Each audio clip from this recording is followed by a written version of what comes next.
And welcome into the Thursday edition of Robby and Rexrode. I'm Joe Rexrode, in today with the legendary Mark Howard, in for Robby. That's right, I said the legendary, the legend. Is that okay? Is that right? That's how they label you when you get old. How about venerable? Venerable's a good. That's a good, exactly. Right? You're a little more mature. Great to have you in today, Mark. Ryan Porth producing. Robbie Stanley is camping, kayaking, glamping. Is he glamping? Have you heard this? Have you heard the term glamping, Mark? I have not. Okay, I heard it for the first time yesterday. So there's camping, which I think Robbie is actually doing, right? Is Robbie actually camping, or is he actually glamping? I have to think he's glamping. There's a little bit. So glamping apparently is like camping, but with electricity and the having all the luxuries apparently. Glamour camping. Yeah, glamour camping. So I don't know. I'd like to know the dividing line there. Like, do you have to make fire with sticks to not be glamping? You know what I mean? Do you know? Yes. You do. So you actually have to create your own fire, kill your own meat, or else you're glamping. Yes, exactly. So anyway, Robbie is doing something out in the Grand Canyon. It's great to have you here today. And I'd like to just continue our conversation we were just having off air, actually. These are you got some stories. Yeah. I'm sure you have stories too. You hang around long enough, you get to have some great experiences and cross paths with a lot of interesting people, or a lot of people before they became interesting. So yeah, it's been a fun ride so far. So give me so Mark's telling me about AAA play-by-play for the Wichita Arrows. The Wichita Arrows. I scammed my way into that job, by the way. I had done all of 12 innings of real baseball, the Elmira Pioneer Red Sox, because I went to school in Ithaca, New York. And one of my radio interns was their regular play-by-play guy, and he let me do a few innings. And I took that tape, edited out all the mistakes, pumped up the bass, and found out that there were 3 jobs available that I knew of, one in single A, double A, and triple A. I figured I had the best shot in single A, and I didn't even get an interview. Double A, never heard from him. And one day the guy, the GM from the triple A team, called me and essentially offered me the job. And you got to you didn't tell me the age, but you have, to your credit, a strikeout of one Barry Bonds. Yeah. 22. Our first year, we were the AAA affiliate of the Texas Rangers, and Bobby Bonds was on our team for 2 months. He had just been released by the Cardinals, got signed by Texas, who was our parent team, and Barry came in to see him for a few days, and he was a kid. I don't even know if he was a teenager yet, but it still counts. Struck him out in tape ball. That still counts. But those were maybe the 2 best summers of my life, going around the country, and it was at a good time too. We can get into all this too, where it was college without the homework, and maybe I should have been. I don't know if I should have been more serious about my job, because I was, but I definitely had a good time. Yeah, play-by-play. I mean, that's a tough way to go, right? I mean, it's a grueling gig. Yeah, 140 games, doing the games by yourself. But I made a lot of friends. You learn to hang out with the umpires and not the players. Although I ended up, just invariably, because I was the same age as them, hung out with a number of players. But whatever the case, yeah, it was fun. It was a great way to start out. So you've been in Nashville for 35 years. 35 years. And of those 35 years, how many years, and I don't remember exactly, has the NFL schedule been some massive news event? I mean, it used to just come to my inbox. Like, here you go. And it is now a 3-hour special last night. I almost think sometimes and I know it's not true, but you wonder, the NFL, like with the Aaron Rodgers thing, they love this because it keeps them talking about the league. But the schedule release, I agree with your column in The Athletic, and that is, we know who the Titans are playing. We weren't sure the exact order. We knew it was probably going to end with Houston or Indianapolis. But beyond that, okay. I was sort of underwhelmed at their national profile. But beyond that, because my take on the schedule is it's always going to look different in October and November. So there's so much speculation that's put into it early.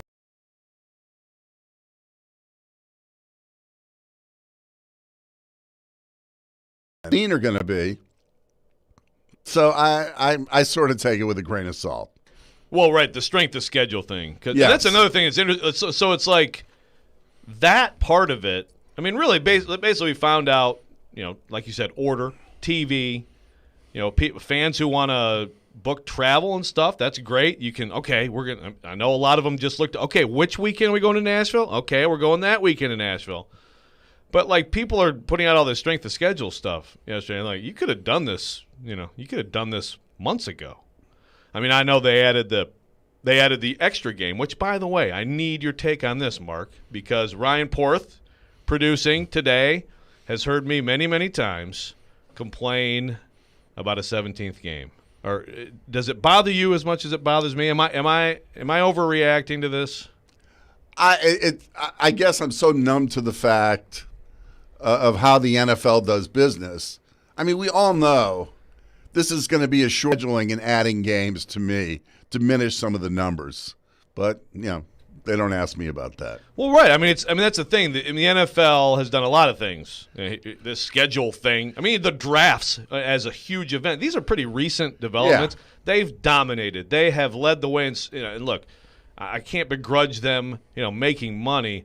But 1978. I mean, we're talking about 1978. So my lifetime of watching football is I look at things through the 16-game prism, right? Now, granted, the passing stats and all that's already, that's already, it's a totally different thing. But, like, the rush, 2,000 yards in 16 games means something. Well, and getting to 1,000 yards used to be a huge benchmark. Now you have to average, 60 yards a game, especially with 17. And you're right. It diminishes the 2,000-yard rusher. And again, we're just going to have to, I guess, just sort of, reset our belief system as far as numbers go in the NFL. But they're going to 18. It may be sooner, maybe later. But this is what it is. Yeah, they're going to 18, no doubt about it. Now, the Titans' schedule, of course, came out last night along with everyone else's. This also means, and there is a positive here to me, which is there's 3 preseason games. So that's the thing. You knew, like and only one of them's here. Yeah. Yeah, you knew that the inventory's not going down. The owners are not going backward with the total inventory. But look, if the trade-off is they go to 18 and you end up with 2 preseason games and you keep it at 20, I suppose that is better, right? I mean, life is better. I have always maintained, Joe, that the preseason is a glaring example of consumer fraud. I mean, it really is. I mean, I don't even know why, as a fan, I would even care, other than the fact that you might see your starters, for a quarter or maybe a half. But, your team's not trying to win the game. I understand it's a dress rehearsal and all that. But in the second half, you're watching guys who aren't even going to play, aren't even going to be on the roster. So and I'm sure many people share this sentiment. But, yeah, the less preseason games, the better. The NFL managed to get through last year without any preseason games. So that sort of diminished the argument from coaches about what they needed to prepare for the season. So I would say in the future it's going to be probably 2 preseason games and 18 regular season games. I remember growing up where there were 6 preseason games. I mean, how wacky is that? I know, because I know there was one here long ago. It was like, right, it was like the Bears came here, whatever. I they were traveling around, and I remember the Bills came here to play Tampa Bay, and they played at Vanderbilt, and it was huge. It was, and they gave us all kinds of access. So what year is this? Oh gosh, I want to say late '80s. So Jim Kelly there yet? Oh, Kelly was there. Okay. Kelly was there. Watched him warm up on the sidelines, and was amazed at how his ball hissed. It was like a major league fastball, and I'd never heard that before. So they packed Vanderbilt Stadium for Bills. They got a Bucks. decent. There were some local guys on the team. Will Wolford was still playing for the Bills. I want to think that. Yeah, I want to think that it was just as they were beginning their 4 straight years to the Super Bowl. But, yeah, I mean, Marv Levy was delightful. And I think Sam Weich was coaching the Bucks, the Yucks. But, Right. yeah, that's what we got. That was the 1988 season. Okay. The Bills were still pretty bad, but they were just about to start getting really good. Yeah. That's before I was born. But, yeah, the Bears would come here because their quarterback in the 60s was Bill Wade. Yes. And Bill Wade, I met him, in later years, of course, but Bill Wade was as big a star in this city as there ever was. Being on television and all that, and took the Bears to the NFL championship in 1963. Yep. And, of course, I mean, the thing with preseason games, like Mike Vrabel, completely, I mean, he barely plays anyone. Yeah. Less and less do we even see players. It's basically just to get the bottom of the roster figured out. So I think 2 is going to be fine. So there's one positive. We got to take a break here. When we come back, we're going to get into the Titans schedule. And I feel like the Titans should be on primetime more. Maybe I'm overreacting to that. We will get Mark's take on that. This is Robby and Rexrode, ESPN 102.5 The Game.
Welcome back in, Robby and Rexrode. Joe Rexrode, Mark Howard, Ryan Porth, talking some Titans schedule, NFL schedule. I'll be honest, guys, I haven't really gone through all the national games and things like that yet. I'm mostly focused on the Titans schedule. You haven't memorized it yet?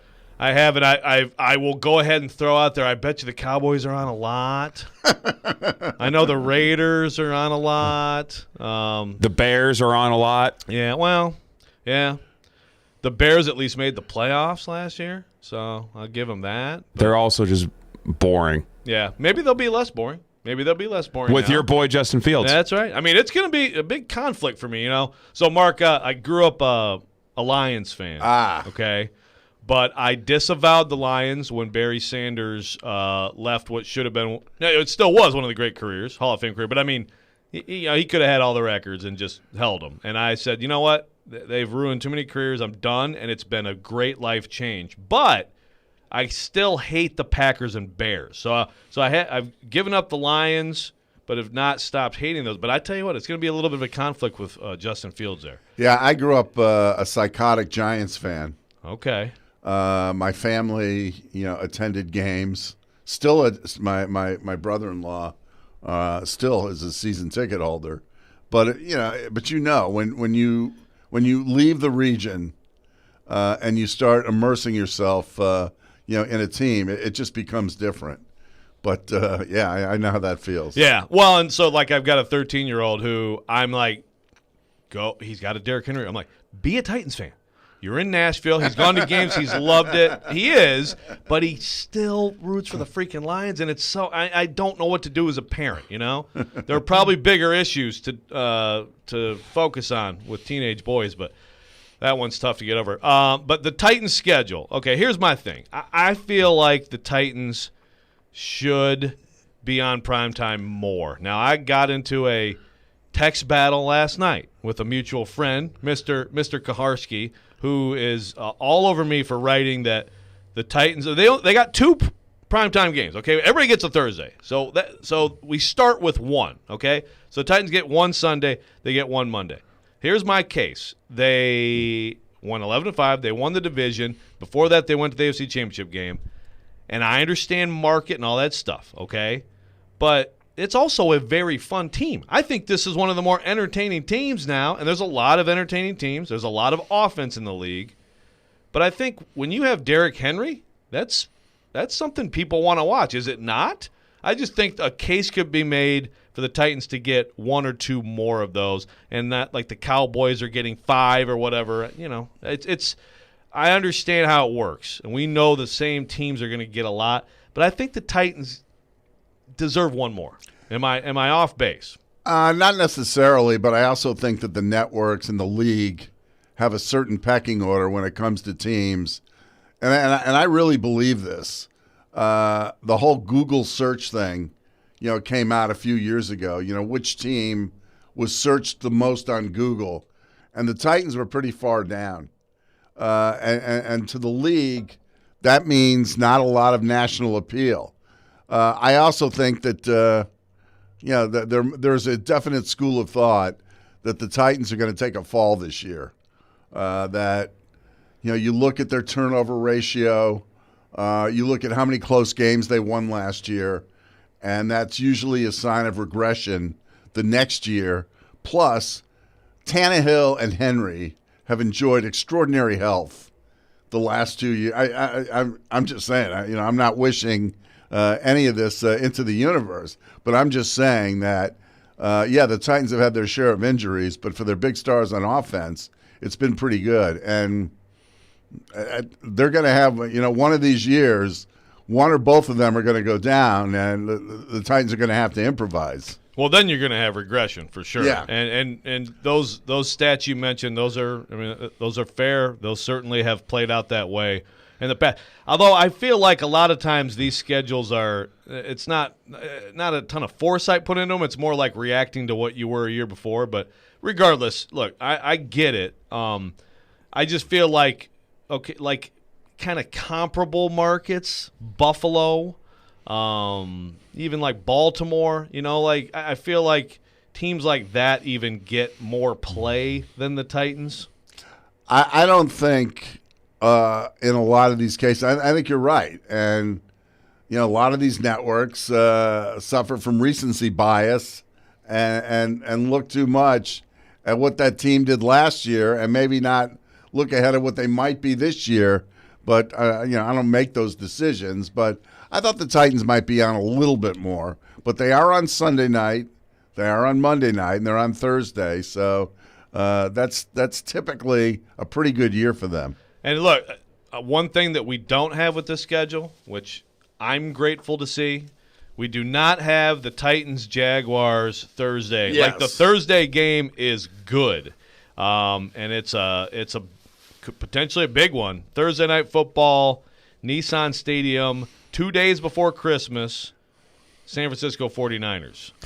That's an intriguing game. So their Thursday game's good. It feels like an actual primetime opportunity, right? That used to be the Jim Nantz, what did I do to deserve this game? Yeah, right. And the color rush with the Jags look like a baby's diaper. I mean, yeah, just some.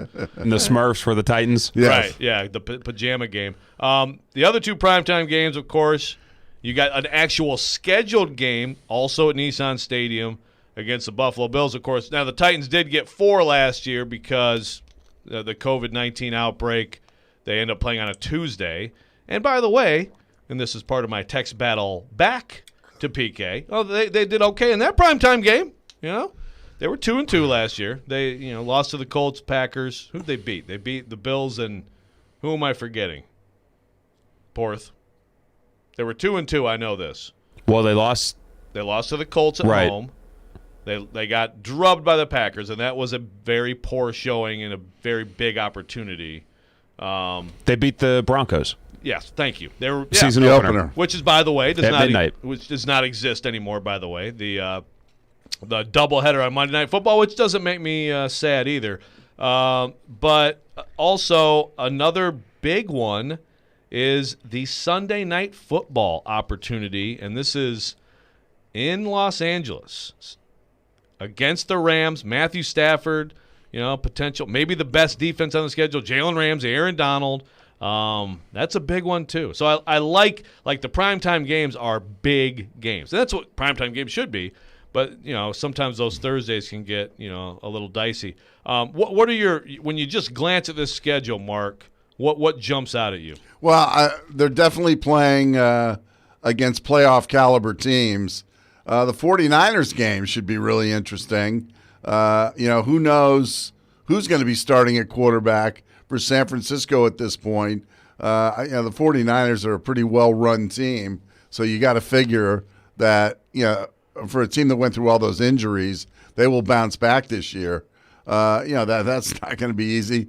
The Bills games have become kind of fun. They kind of evened out last year with the Titans finally beating them. The Bills had won ugly the previous 2 times they played. But, these are going to be highly promoted games because they appear to be against playoff contenders. Ryan Porth, when you saw the full thing and went through it, what jumped out at you? I think the bye week. Oh, I'm sorry. I think the off week. I was about to say you just fell for the trap. This is another one of my big issues, Mark. A bye is in a tournament. Yeah, it's not a bye. What do I call it? Not off week, but there's another word for it. I think you just say off week. Forgetting everything. Okay, fine. They're idle. Off week. Idle. Thank you. Their idle week is week 13. So that's good for the Titans. They get it. Between, so it's basically the December 5th weekend. I think anytime you have a late off week, I think that usually serves you well. But what jumped out at you, Porth, when you looked at the whole thing? Well, week 6, 7, 8, Bills, Chiefs, Colts. That's what jumped out to me right off the top. And also, and by the way, the Rams are right after that. Exactly. That's a quartet right there. Exactly. That's murderer's row. Also, if you're the NFL, how do you not have a Titans-Colts game late in the year? You know those 2 teams are going to be battling for the AFC South, and only those 2 teams. It could be a game that could potentially be flexed to prime time if one of your big market Sunday night or Monday night games isn't worth anything, and they're done on Halloween. I think they totally blew that because it's Colts Jags right at the end, and that's how it goes a lot. But yeah, like this year, look at the schedule and say, yeah, have the Colts and Titans be the AFC South teams that play at the end. No, or put that's them a on big miss. Week 15 or 16, whatever, where that could be kind of what that Titans-Texans game was a couple years ago, where that felt like it was the division title game right then and there. Right. And the Titans-Colts played in the finale just 3 years ago, so it's not like they can't do it. Right. And it was flexed to Sunday night. So, no, I agree. That was a miss. It's a challenging schedule. And again, we knew the opponents, but when you see it week after week after week, it does look a little bit different. So when we come back, we are going to get into a little bit of game by game. I went through and made some picks off the cuff last night. I'm going to throw those out there and have Mark and Ryan react to that. Coming up next, Robby and Rexrode, ESPN 102.5 The Game.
And welcome back in Thursday edition, Robby and Rexrode, Joe Rexrode, and with Mark Howard, Ryan Porth producing. We're talking Titans schedule. If you'd like to join in, give us a call, give us a text. The text line driven by WilsonCountyHyundai.com. I do have some rants here from Rick. Actually, Rick is kind of apologizing, Porth, for being so mean to us. So thank you, Rick. It's okay. We actually enjoy some of your rants. He calls them Rick's rants. But yeah, join in on this. We're talking Titans. We're talking schedule, and now going through the schedule. So let's do that. I wrote something for The Athletic last night right off the schedule and threw in some picks, and it sets up to me, guys, to be a streaky kind of season. Doesn't mean it's going to play out that way, but you've got, and I don't know that there's super easy stretches, but there are stretches where I could see this team going on some runs, and I think they're going to have to go on some runs. And we already mentioned in the last segment, there's some brutal stretches in this schedule. So let's just get into it, and you guys can laugh or argue at any point here with what I've got. I went, so let's just go right through them, okay? Titans open. Cardinals, week 1. An attractive game. I've got a W there. Then they go out to Seattle. So you go from Kyler Murray to Russell Wilson. That's an interesting. If we're going to see if this defense can affect quarterbacks, get off field on third down, things like that.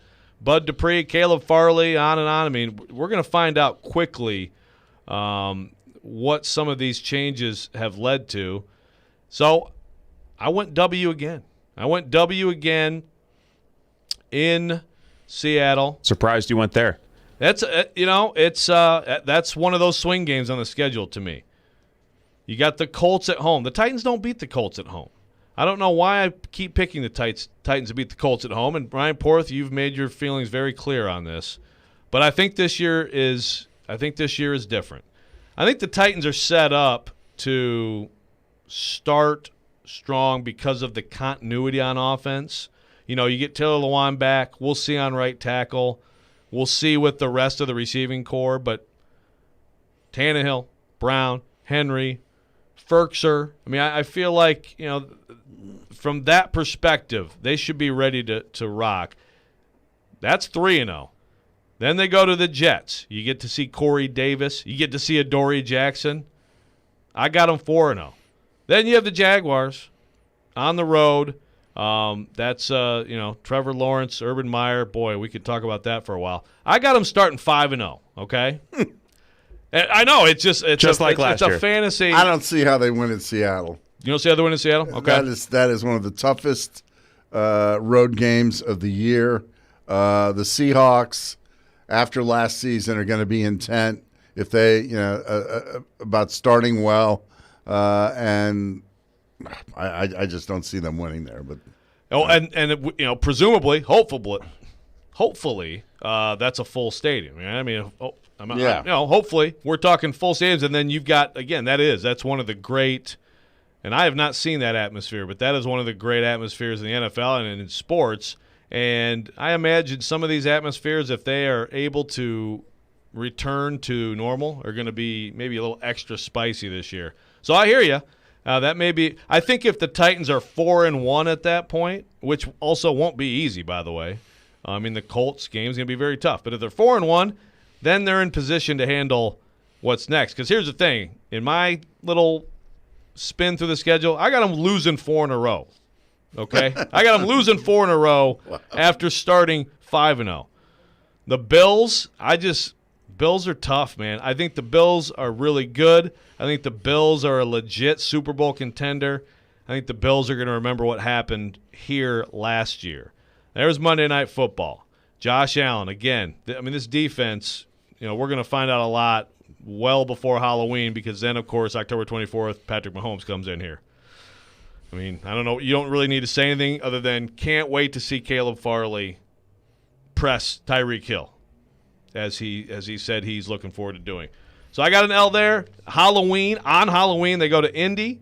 And then a week later they go to, we talked about this game, the Rams. Matthew Stafford, Aaron Donald, Jalen Ramsey. Try to make Jalen Ramsey tackle Derrick Henry. But, he's an awfully good cornerback. So I got 4 losses in a row there. Then you get to New Orleans at home. You get to the Texans at home. You get a chance to get well. Okay?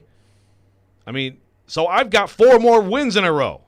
I know this is not going to play out this way, but you go Saints at home, and I think the Saints are about to just nosedive. You got the Texans there. To me, that's the worst team in the AFC South, worse than the Jaguars already.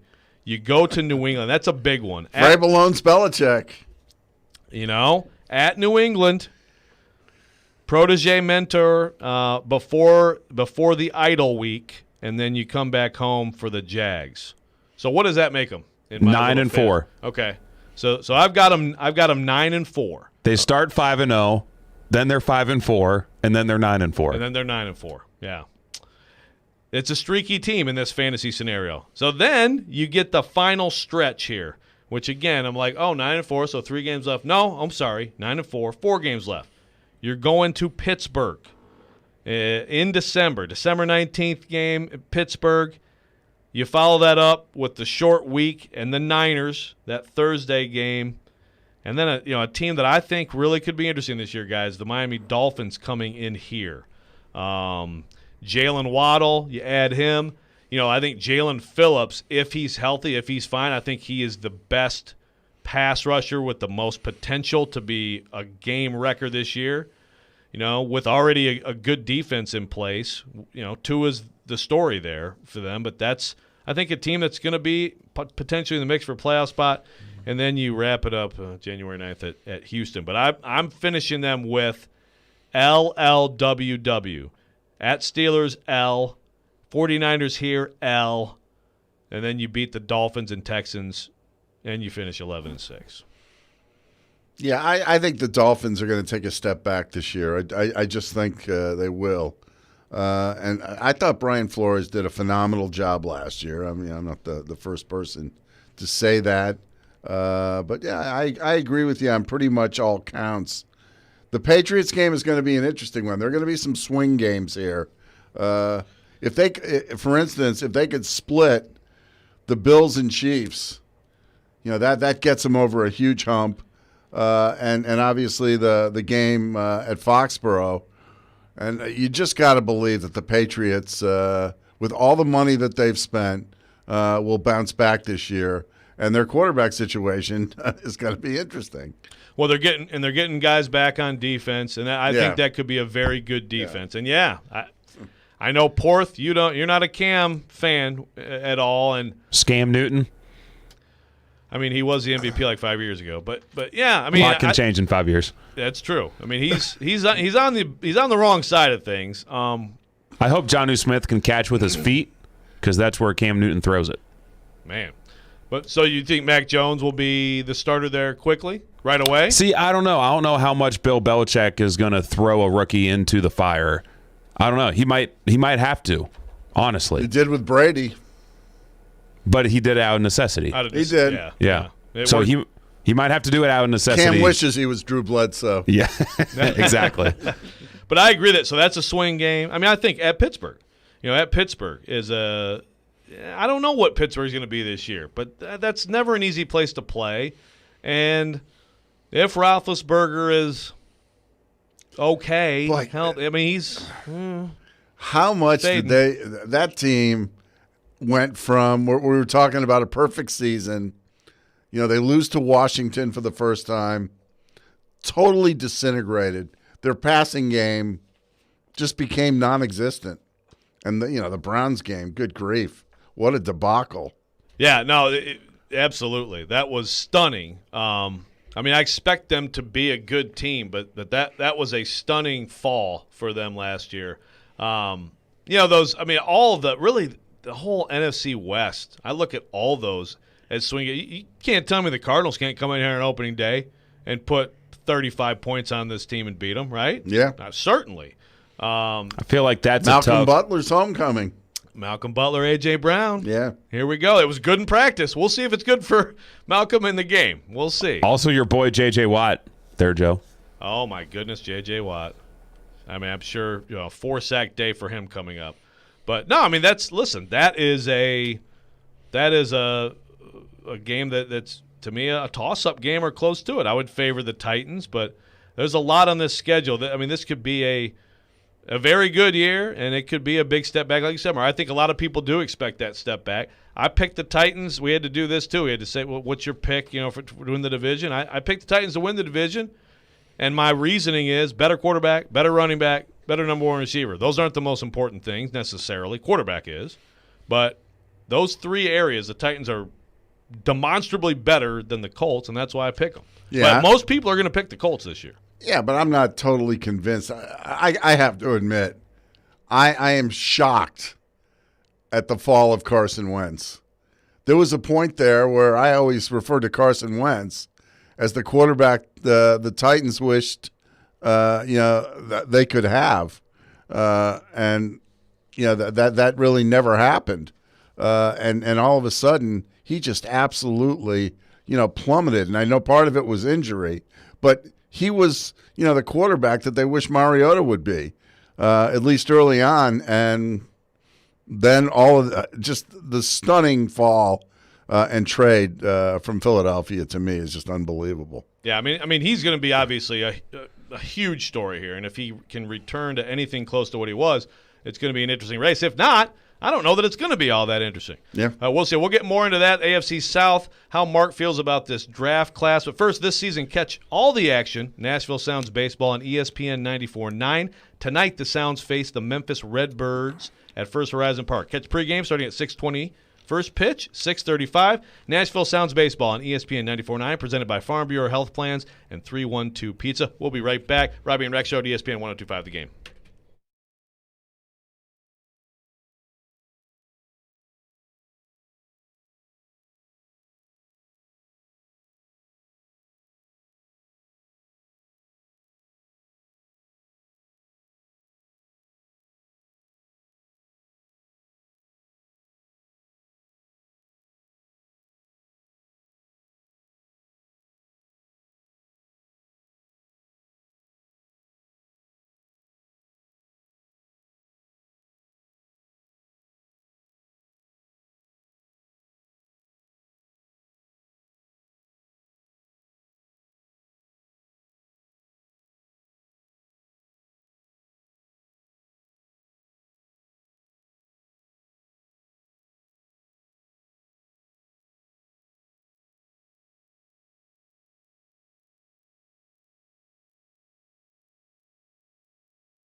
Welcome back in, Robby and Rexrode. Joe Rexrode, Mark Howard, Ryan Porth, Robby Stanley is glamping at the Grand Canyon.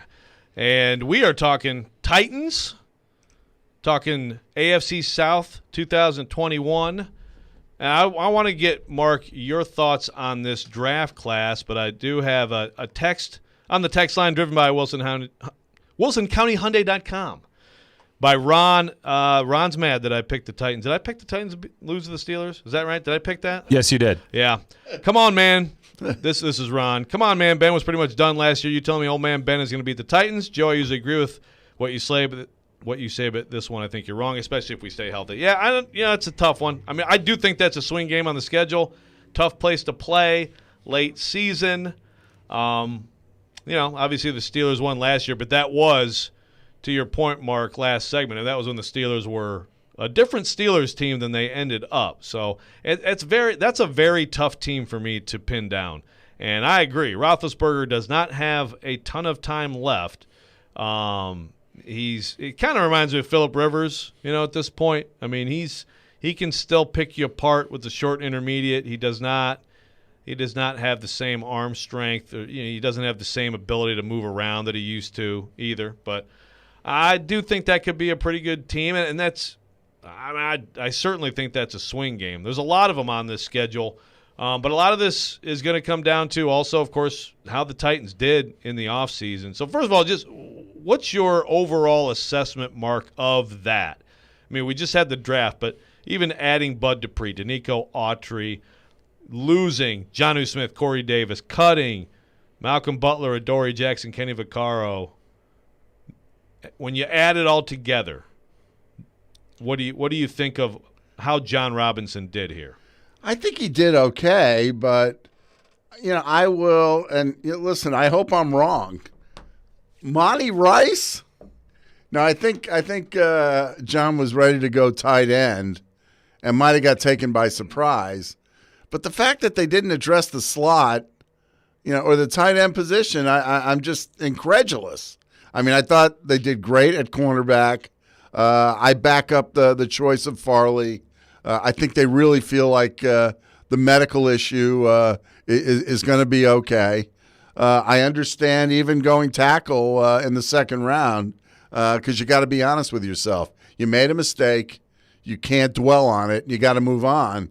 But I'm just surprised that they didn't, go earlier for a slot receiver who can help them right away, and a dynamic tight end. So that I didn't get. Yeah, well, I think tight end especially. I mean, I think I thought they might get a dedicated slot guy. And we talked a lot about Elijah Moore going into the draft.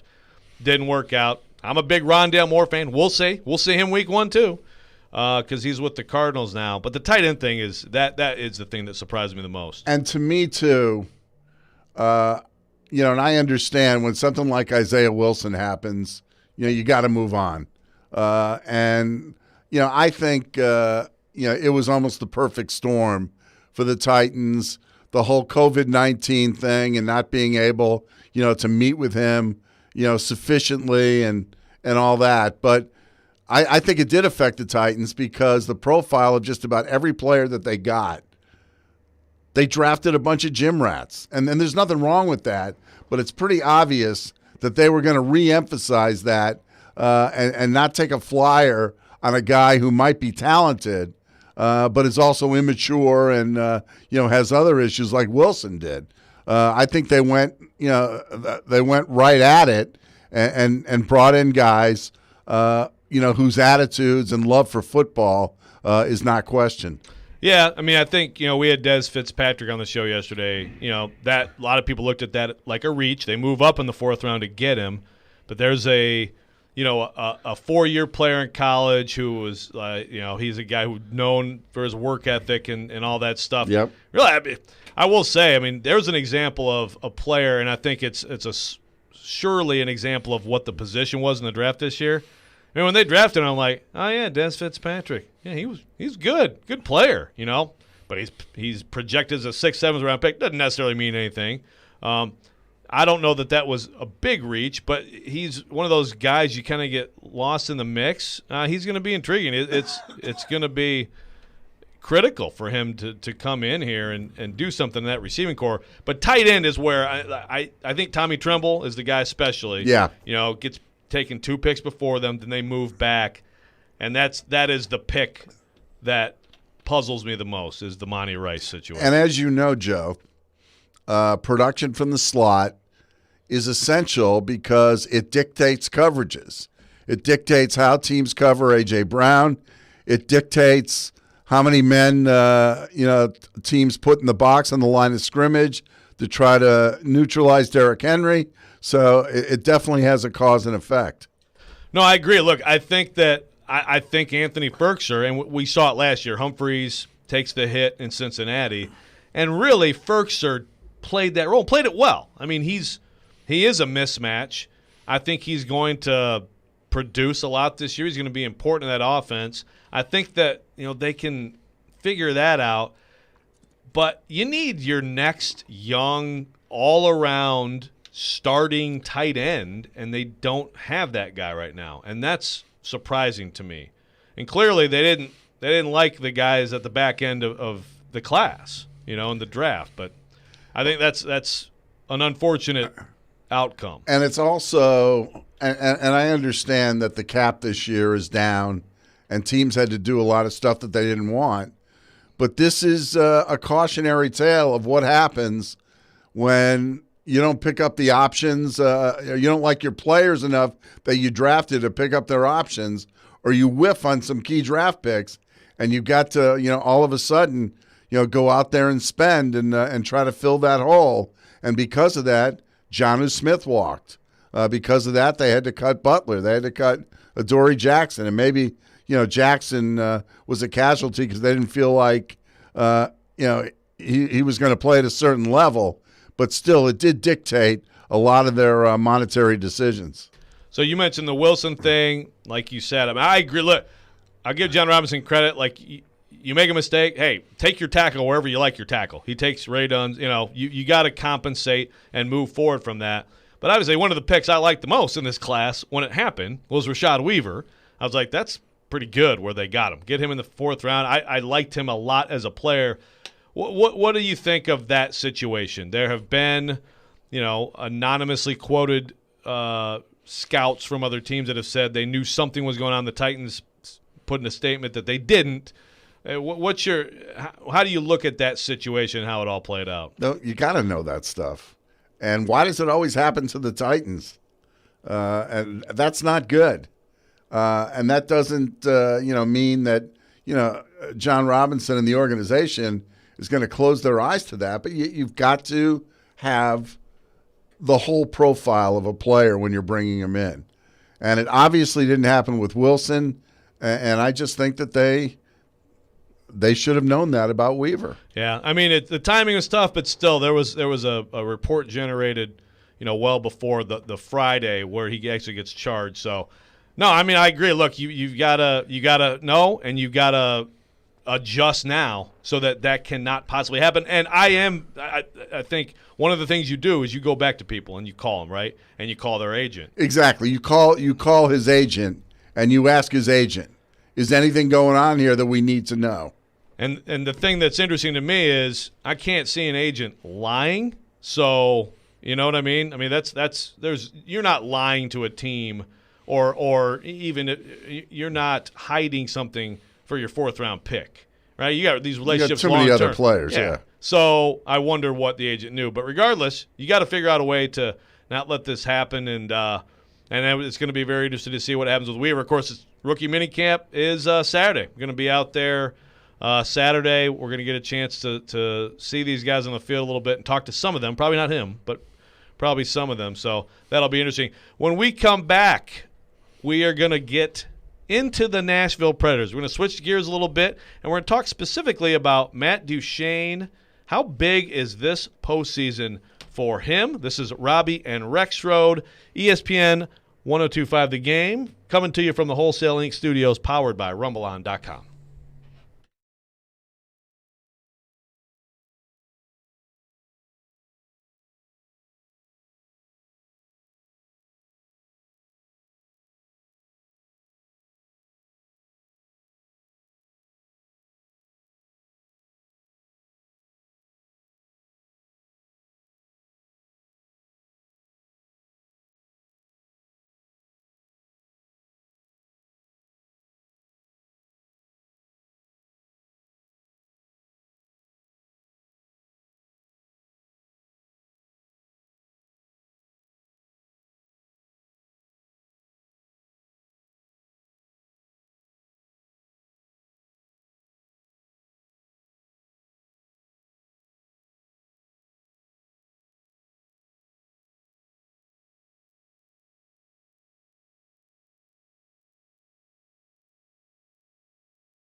And welcome into the second hour. Robby and Rexrode. Joe Rexrode here with Mark Howard. Ryan Porth producing. We're going to switch gears to the Nashville Predators. Mark, there's a playoff series coming. Allegedly, although I don't have any idea when the game might happen, or if the NHL might tell us when the Preds and Hurricanes will play, but we think they're going to play at some point. Well, this has been ridiculous this week with all these makeup games that mean absolutely nothing. I think it's sort of an advantage for the teams that get to play them. Right. Because, we get into the whole rest versus rust issue when the Predators open against the Hurricanes. It's equal on both sides, but it's kind of goofy that all these NHL games are still going on. I couldn't believe there were like 4 or 5 games last night. Well, and even with that happening, I feel like we could go ahead and have a Preds-Canes schedule. Can we not? Porth, are we going to get this today? I have no idea. Do we need to wake up Vingan? Do we need to call Vingan right now? Wake him up? He won't respond, just like he didn't respond to the tweet that I sent him courtesy of the three of us yesterday. But I thought it was coming Monday. Nope. Tuesday. Nope. Certainly thought it was going to be yesterday. I have no idea why. The only thing that I can think of is that Vegas, Colorado are still undecided in terms of who's the number 1 in the West. But to your point, why can't we at least get games 1 and 2 in Raleigh are on these days and times? Yeah. I mean, we expect them at this point to be, I think, Monday, Wednesday. I mean, I know David Poyle said on Darren Donegan Chase the other day he thinks Monday. Usually, if David Poyle's comfortable saying he thinks something on a show, I would expect it to be that. So I'm guessing they've probably been told, well, we don't know the rest of it, but maybe Monday you can count on it. The NHL has changed the expected days in the past, though, so who knows? Yeah. And, to the Russ point, Mark, I mean, so that's going to be, UC Saros plays Saturday night. It's great. That's a big win. The Preds get in. They finally beat Carolina, give themselves a little bit of, okay, see, this is the formula. That's their lineup. You can beat them, but now you would be talking, more than a week for him, between starts, and for a guy who's been on such a run. I don't know that that's ideal if you're the Preds. You can try to challenge him as much as you want in practice and all that, and they will, but that's a long time. I think that's a little bit of a concern. I would imagine the practice time has been at a premium this year, and that's the one good thing I think John Hines and his staff are happy with, because they can get some decent practice time, work on special teams. The power play, my God, it's got to be better in the postseason than it was during the regular season. So it does give them an opportunity, though, to get out there and work on some things. Yeah, the problem is Carolina will, too, and Rod Brindamore has made it clear they're going to get back to that pace that was very difficult for the Preds to handle. Yes. So Mark, we have Matt Duchene on this show weekly, and he's always always a good guest, always willing to talk about what really have been a lot of struggles for him over 2 years. There's been some talk out there among the fan base, which I don't agree with, but the idea that Matt Duchene should sit down. He's not going to sit down. He's going to be part of this postseason run. But I do wonder, is this, I don't want to say last stand, but is this Matt's chance to, one, endear himself to the fan base, but two, prove to David Poyle that he shouldn't do all he can to get the Seattle Kraken to take Duchene off his hands this summer? How important is this postseason to Matt Duchene's future in Nashville? I don't know. I think that's a little bit overplayed. I think it'd be nice for him to have a good postseason to at least make you feel better about his future with the Predators. I don't think he's going anywhere, and I could be totally wrong. And I'm not sure about the no movement clause in his contract, if he can even be exposed to the Kraken. But I believe he can, right? He can? Yeah. Okay. Yeah, it's just trade. That's a trade, Yeah, and that's going to cost clause. the Predators a lot to unload his contract. Sure. Which is not good either. I don't know if this is do or die for him. Maybe the Predators feel that way. Duchesne is a frustrating guy because few players, no free agent has ever wanted to come to Nashville more. Few players have loved playing for the Predators as much as Duchesne, but we're not seeing the production. And that's frustrating for a guy that we have seen in other years on other teams look very impressive. I mean, I was pumped to get Duchesne. Remember he had that great postseason with Columbus leading in. Nashville was the only place he wanted to come to. And it's kind of weird to me that, for so many years, the Predators had to do everything they could to lure free agents here, against more traditional markets. And here's a guy, a fairly big star. This was the only place he wanted to come to. And it's just not working. And it's crazy. But part of it's been injury. I didn't hear the interview, but and I think it's interesting that, Duchesne will self-analyze himself pretty honestly. And he understands that he's not putting up the numbers. I think, as far as his relationship with the fans, I think this postseason is important. But I don't know if his future is tied to this postseason. I could be completely wrong about it. Yeah, I don't know either. I mean, you can go a lot of ways, certainly, with the expansion draft. And, look, Ryan Johansson so Ryan Johansson, Matt Duchesne, both making $8 million. If you want to compare those salaries and go around the league to other teams that have players with similar salaries, there is a massive gap in production of most of those players and these two guys. I mean, Johansson scores the other night to get him to 7 goals. Now, I think Ryan Johansson can be a good all-around player for this team without being a big goal scorer. Matt Duchesne, I don't think can be, though. No. And he gets 2 goals the other night to bring him to a total of 6, to bring him to, 13 points in 34 games this year? Yeah, he has 55 points in 100 games so far with the Preds. Yeah, and that's got to be better. But here's what Matt Duchesne said. Maybe the 2 goals the other night, just for him to see it go in the net. And the first goal was a special I know, play, Joe, right? but yeah, I was sitting there watching the game, and my take was only in the least important game of the season does Matt Duchesne step up and look like a superstar. Come on. Hey, believe me, you are not the only person to have that reaction. But here's what Matt said about those 2 goals. For me, I was just happy that I got a couple of pucks in some areas where I'm used to scoring. I mean, I think I've played 100 games for the Predators and now, and I have that's kind of, those goals are kind of the way I score, and I haven't had many looks like that where the puck just was not, bouncing towards me in the right way, or maybe I wasn't in the right spots at times or whatever. So it was nice to have a couple like that and feel like, maybe things will kind of even themselves out. Obviously it's, I had a year where I was very snake bitten, and at the end of the day, it doesn't matter if because we're in the playoffs, but hopefully,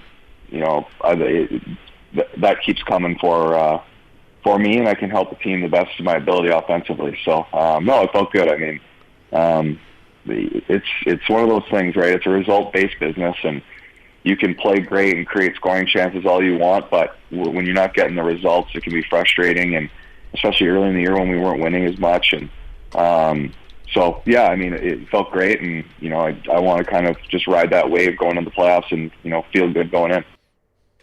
So I hear you. You're absolutely right. And that's a natural reaction. And let me preface what I'm about to say by telling you that, even though I covered the Preds, I worked for the Preds, there were nights when they lost, I couldn't go to sleep. It bothered me. So I did. I mean, I seem to be more invested in them than maybe any other team around here.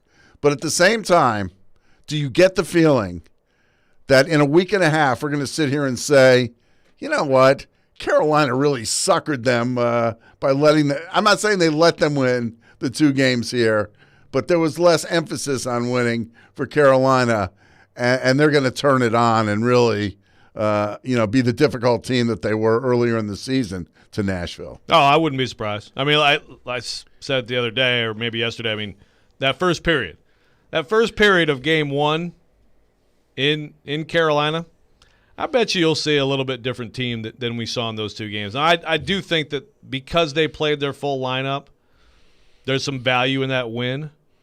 But you got the desperation of a team trying to get in the postseason, and then you have a team that would like to win the President's Trophy, I guess, right? Yeah, we've learned there is a certain emptiness on the road to the President's Trophy if there aren't greater rewards down the road.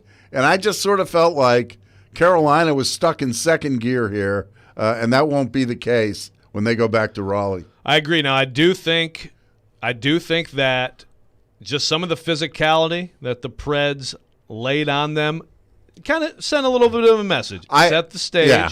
I think there's something to take from that. Yeah, and I think that you wrote that, what looked like a total mismatch, 4 or 5 weeks ago, has turned into what could be a really interesting series. The Predators definitely, because I say this because they're the heavier, more physical team, but they have a puncher's chance of winning this series. And I do think, and you're right. I mean, look, it's classic. You got 4 goals all year, so get 2. Get 50% of your total in the one game that doesn't matter. But I do think for him, it's good to see it. And again, the first goal he had, that was like okay. See, that's why he's here. That's why he's getting paid. That's the stuff that he used to do at a higher rate. So I think Matt Duchene is just he's not the only one, but he's a really important figure in this postseason and can help because they've got to. I think they're going to be physical. We think UC Saros has got to be great for them to have a chance, but you got to have some of these. You're going to have to score some goals, right? And that's a guy who can provide it. So we're going to keep talking about the Matt Duchene angle on this. If you'd like to join in, give us a call, 615-737-1025, or text us on the text line driven by WilsonCountyHyundai.com. When we come back, Robby and Rexrode, we're going to talk a little bit more about Matt Duchene and the Preds' chances against the Canes. ESPN 1025 The Game.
they are a heck of a hockey team. I think they're complete through their lineup. If you from their goaltending, multiple goaltenders they can play. Their deco is real solid. They all have size. They can skate. They move the puck. And I think when you look at their forward group, they have really good combinations. But they're a fast team. They're a relentless team. They play to an identity that gives them success. And they bring both sets of their special teams are very good. So we certainly have a lot of respect for them. I think obviously Rod's done a good job. He's an excellent coach. But we also believe in our identity and our team, and we feel like it's going to be a competitive series. But by no means do we feel like there's one specific area that you want to talk about. They present a lot of challenges, but we feel like we'll be ready and prepared, and we'll be ready to go game one. That's John Hines on the NHL Network talking about the series that will start TBD between the Preds and the Canes. Soon, we think. But he brings up all the good things about the Hurricanes, and they've got a lot going for them, Mark. But I do think that at least the Preds saw some success against that team. I thought it was the worst possible matchup for them, but you're not picking and choosing when you're trying to limp in as the 4. You take what you can get. I do think that, like I said last segment, you've got to find offense from your people who are being paid to create offense. We talk about Matt Duchene. I want to ask you this. What's successful for Matt Duchene? What's a good showing for Matt Duchene in this series? 4 or 5 goals. 4 or 5? That all? 4 or 5 goals. That would be big. He's just got to show some element of clutch. That's what you want to see. Because at least I feel like this is going to be a tough series for the Predators. They know what to expect from Carolina, and Carolina's speed, and Carolina's going to be all over them again.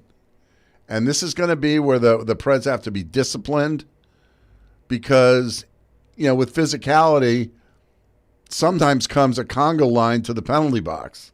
And that can't happen against Carolina. They will make you pay. So you've got to be physical without, going to the box every time. But, I just think 5-on-5, I think the Preds have a decent chance. I just think the thing I give Hines total credit for is creating an identity for this team and just how much better they are, with the puck, how much they increased their offensive zone time as the season went along. But as we know, and, you heard Matt Duchene talk, all that's great last weekend, but now suddenly the game speeds up, the intensity level gets ratcheted up exponentially, the spaces are smaller, we all know that. And one thing we've learned through the years, that there are certain players who can't handle that in the postseason, and they're decent regular season players, and then there are others who seem to thrive in the postseason. So who is he? Yeah, well, and look, Matt Duchene, as he has struggled here, I've heard more and more people say, okay, this guy's been on a lot of bad teams, has put up good numbers on a lot of bad teams. What does that really mean? But 2 years ago, you brought it up. He was great. I think it was 10 points in 10 games? Yeah.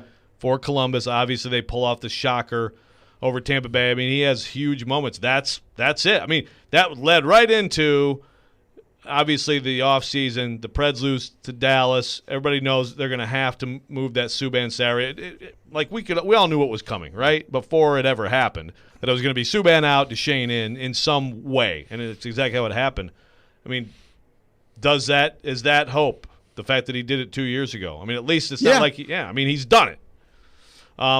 He also, on Monday, of course, was on the line with Ryan Johansson, Philip Forsberg. If you were John Hines, would you seriously consider going to that in this series? Yes. Because I think Arvey can thrive on any line. I just think he can. But if you can get Duchene going, and you can all of a sudden, make that first line, a matchup worry. And their first line's pretty good too. Let's face it. Aho and Svechnikov and those guys are pretty good. But Yeah, it'd be great to have a prolific first line. So if that's the case, and the guy that we've talked about is maybe in some jeopardy in terms of being in the lineup, although I don't think he should be because of the power play, is Eli Tolvanen. So let's see if you agree with this. I think the second and fourth lines are not being touched. Granlund, Cunnin, Yarncroke, and obviously, the Herd line, which is to me the first line of this team. Sissons, Jeannot, and Trennan. Those lines I think are going to be intact. But under that, if you move Duchesne up, you're talking Haula, Arvidsson, and Tolvanen, I guess. So where do you put Granlund? Well, Granlund's with that line with Yarncroke and Cunnin. Okay, that's not being touched. I'm sorry. But is that a good line? Is that good in this series? It seems very finesse-ish. But I guess it's okay to have different looks with different lines, right? Tolvanen's a wild card to me because he hasn't really been the same since he got back from injury. But he also has something that Richardson, Cousins, Grimaldi, and Olivier don't have, and it's that lethal shot. And you need your power play. You're going to need your power play to step up in this series, even though they can hang with Carolina at 5-on-5. Carolina's probably going to score multiple power play goals throughout this series, even though the Preds held them to just 2 power play goals in the 8 games all season. You're going to need offense, even though Saros is going to have to steal a couple of these games. So I have a hard time in game 1 taking Tolvanen out. If Tolvanen looks out of place early in the series, maybe that's when you think about pulling him out. Now, would you do this? Would you do Duchesne up there with those guys, or you'd keep Tolvanen with them? That's tough. I would probably roll with what worked and have Forsberg, Johansson, Duchesne in your back pocket for game 2 or game 3 if you need it. That's the thing. It's crazy to think of all of a sudden good players that John Hines has to sit. He really does have Brad Richardson has been pretty good since he's come back. Nick Cousins has been pretty, and those are guys who, if you're trying to make this a more physical series, you could make the case to have more of them on the ice, right? Well, it does give Hines some options, and I think he's going to be shuffling the deck continuously through.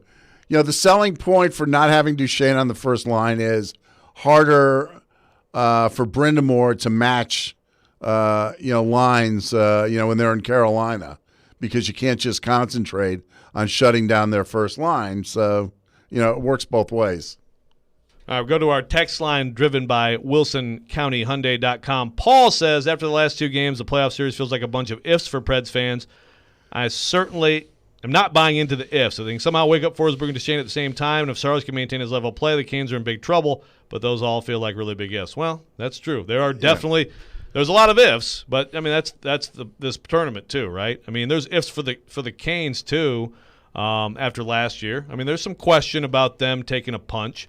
Joey from Gallatin on the text line driven by WilsonCountyHyundai.com. This postseason run to me feels like a great chance as a fan to finally see exactly who the Preds are under Hines' system and to see if any new team leaders emerge. I think some guys are emerging. Look, if when a line emerges the way that line has, those guys in a way, set the standard. John Hines has called that line the identity line. That's a strong term, and you look at them on an individual basis, and obviously Trennan's a guy who's been in the organization, has moved up, and there was some hopes for him, but it didn't seem like some big deal when they signed him in the offseason, right? I didn't think it was, okay, fine, depth guy. We know Colton Sissons has been a terrific – he's one of those, I think, core guys who doesn't cost a lot, can do a lot of different things. He's embraced this role. But, Tanner Jeannot to me, Mark, that guy is a revelation. Who is this guy? He got 5 goals in 14 games to go with, absolutely hitting everything in sight. It's been kind of remarkable to see. I'll tell you, it's absolutely crazy because that's a guy, what kind of postseason is he going to have? Is he going to continue on this, just incredible run? I mean, I was shocked at the production they've gotten out of him. Now, how effective a postseason player he's going to be remains to be seen. But, hey, we've seen it with the Predators. We've seen Freddie Gaudreau play out of his mind. We've seen Colton Sissons play out of his mind. So the Preds are going to need a couple of those if they expect to tread water. Pontus Aberg. Yes. But Aberg had the physical. Aberg to you. But he was a guy that they always felt like had this crazy physical talent. I mean, I think he's played for like 7 different teams. But when you get him out there, it just doesn't translate. Yeah. But he was fast. That goal that he scored in Game 2 in Pittsburgh, no doubt, flashed everything that you're talking about. I know. Oh, yeah. He teased him. The game that they were absolutely had no chance to win, Game 5 in Anaheim. That was Pontus, right? Right after Johansson got hurt. That was more of a rebound goal, though. I mean, he was right spot, right time. Yeah, but a big goal. But the other one was the Pittsburgh one was highlight reel. Right. Yeah. Well, I'm glad you brought up Freddie Gaudreau, Mark, because when we come back, we're going to talk a little bit about this team and the inevitable comparisons to 2017. Next on Robby and Rexrode, ESPN 102.5 The Game.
Welcome back in, Robby and Rexrode here on ESPN 102.5 The Game. Joe Rexrode, Mark Howard, Ryan Porth producing, playing some good jams. Let's go right back to the text line, 615-737-1025, driven by WilsonCountyHyundai.com. Ryan in Nashville says there's one slight advantage the Preds have over the Canes, playoff experience. Most of the Canes roster hasn't been to the playoffs minus the bubble last year. Buying that? No. I mean, there's some more experience with some of these guys, but some of these guys have been through some. They've been through some stuff. I mean, Jordan Staal's won a cup in Pittsburgh. Yeah, they've got some guys. The thing that I would say to that is that they don't have much experience being a favorite, and sometimes that can play mind games with teams. And we all know the Preds over the years have typically fared better in the playoffs when they've been an underdog and not a favorite. Yeah, I mean, I think that's true. That there's a little bit of a psychological difference for that. Also on the text line, if it's going to be a physical series, you sit RV. He can easily be pushed around, maybe a spot for Cousins or Richardson. I think it's Tolvanen and not Arvidsson if Arvidsson's healthy. Yeah. But again, hey, look, the thing about Tolvanen is, and you mentioned it, Mark, the power play didn't look good. Didn't look good against Carolina. I mean, I think the power play at times this year with Tolvanen, with Forsberg, Yossi down the middle, that first unit, I think that's one of the most dangerous-looking Preds power plays I've seen in a while. So I think you need that element from him in this series, and in the postseason, he's got to You don't sit be all RV. right 5-on-5. You just don't sit RV. Yeah, I would agree, and I hear the physicality thing. I mean, I think back to what are we talking? Talking Ryan Hartman. We're talking about Ryan Hartman for Scott Hartnell. Every time they put Scott Hartnell in the Winnipeg series, they were better, right? That physicality. I think they were 3-1 in the games that Hartnell played. In that series. And it was like, so why are you changing back to this? Right. Remember when Hartnell was in there for Game 4 in Winnipeg? They win that game, and they come back for Game 5, and everyone's perplexed why they sat him. Yeah, and then they lose. And then they put him back in for Game 6. And they win. They win. They keep him in there for Game 7. They lose. Yeah, Game 7 still lives inside of me. That was amazing. The thing is, Mark, and I'd love to get your thoughts on what you saw from Pecorine the other night, but that came to mind because everybody has great Pecorine stories and memories, right? And that really was as bad a night as that was. I mean, what is that the worst night of his career for him on the ice? Probably, right? Yeah. After that game, from a media perspective, just from how many people want to deal with this crap right now? He was unbelievable. I remember that. That's a pro. Handling this like that, the way he did that night, the accountability, the willingness to take every single question about it. That was impressive. But boy, yes, on the ice, that was a toughie. I've been doing this for a few years. I've covered a lot of professional athletes. I don't know if I've ever been around anybody as accountable as Pecorine. Steve McNair was really, pretty good when it came to that. If he had a bad game, he didn't hide and didn't make excuses. And Peck is the same type of guy, and I got to admit, I got a little teary-eyed Monday night watching him. It sure looked like a goodbye, and I thought you wrote a great column on it. Thanks. He has, he is the embodiment of what you want from a professional athlete. Every cent they paid him, nobody feels like he stole any money here. He was the face of the franchise. He was great with the fans, and he presided over some of their greatest moments. That's all you can ask for. And he will be the first Predator to have his jersey retired. If he retires, it'll be sometime next year, and rightfully so. Oh, no doubt. I mean, it's interesting as we move forward. And again, I feel like you got to give him his opportunity to decompress when it's over, whenever it's over. I mean, Vingan's he's like 60-40 he's coming back. And I'm like, man, really? I don't know that That's fine. Yeah, who knows? I mean, his agent is adamant he's going to play. It seems to line up for him to go Might back play in home. Finland, but yeah. I'll also tell you this. The years that I was the game reporter on television, Pekka was so generous with his time, gave me so many great insights into not only his style of goaltending, but goaltending period. He made me look kind of smart on the air. There were those players that were, as much as people don't want to hear it, Ryan Suter was unbelievable. There were just those players. And I know, for you, there are certain go-to people when you cover a team. And Pekka will always be that guy.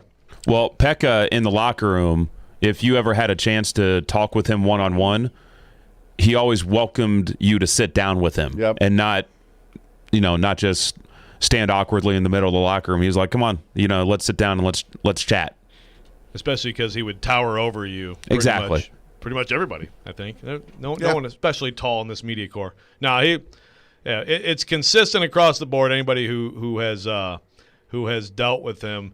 I went on Darren Donick and Chase yesterday, and Willie brought up a good point that someone had mentioned to him. Like, that crowd, reduced as it was, you figure, the 5,700, 6,000, whatever it is, like, those people are probably the real, like, a lot of them long-term ticket holders, real hardcore fans of the team. Probably 50% or more of those people have probably had some kind of personal interaction at some point with him. You think about that. Even if you're a Titans season ticket holder, for instance, there's not the longevity in the NFL that there is in the NHL. And Pekka has been here for so long. You're right. And he's an engaging guy, will not run away from the fans.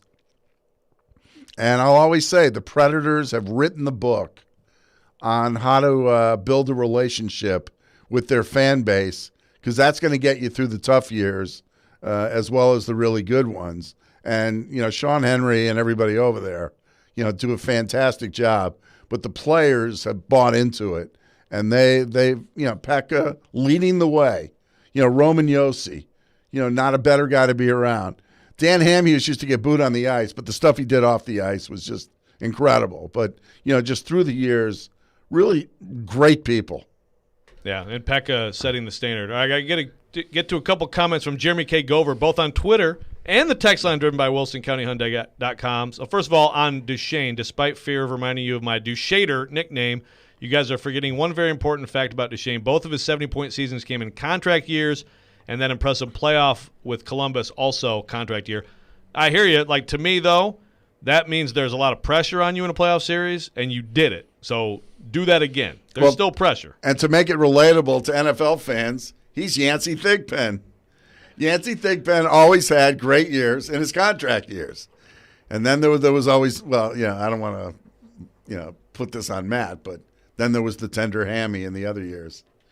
Yancey Thigpen. I've not heard that name in a while.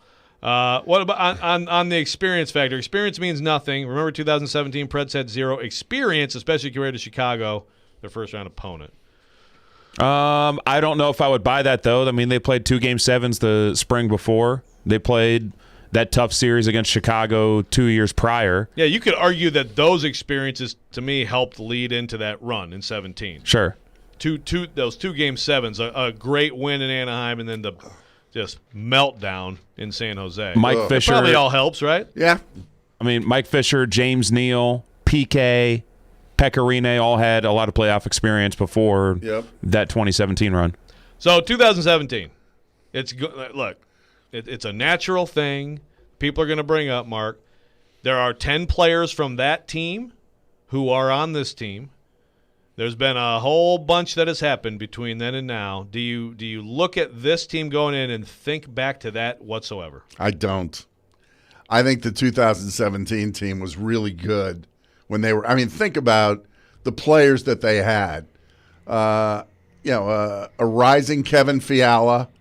Johansson had a great postseason. He's obviously on this team. But they had Neal. They had Mike Fisher.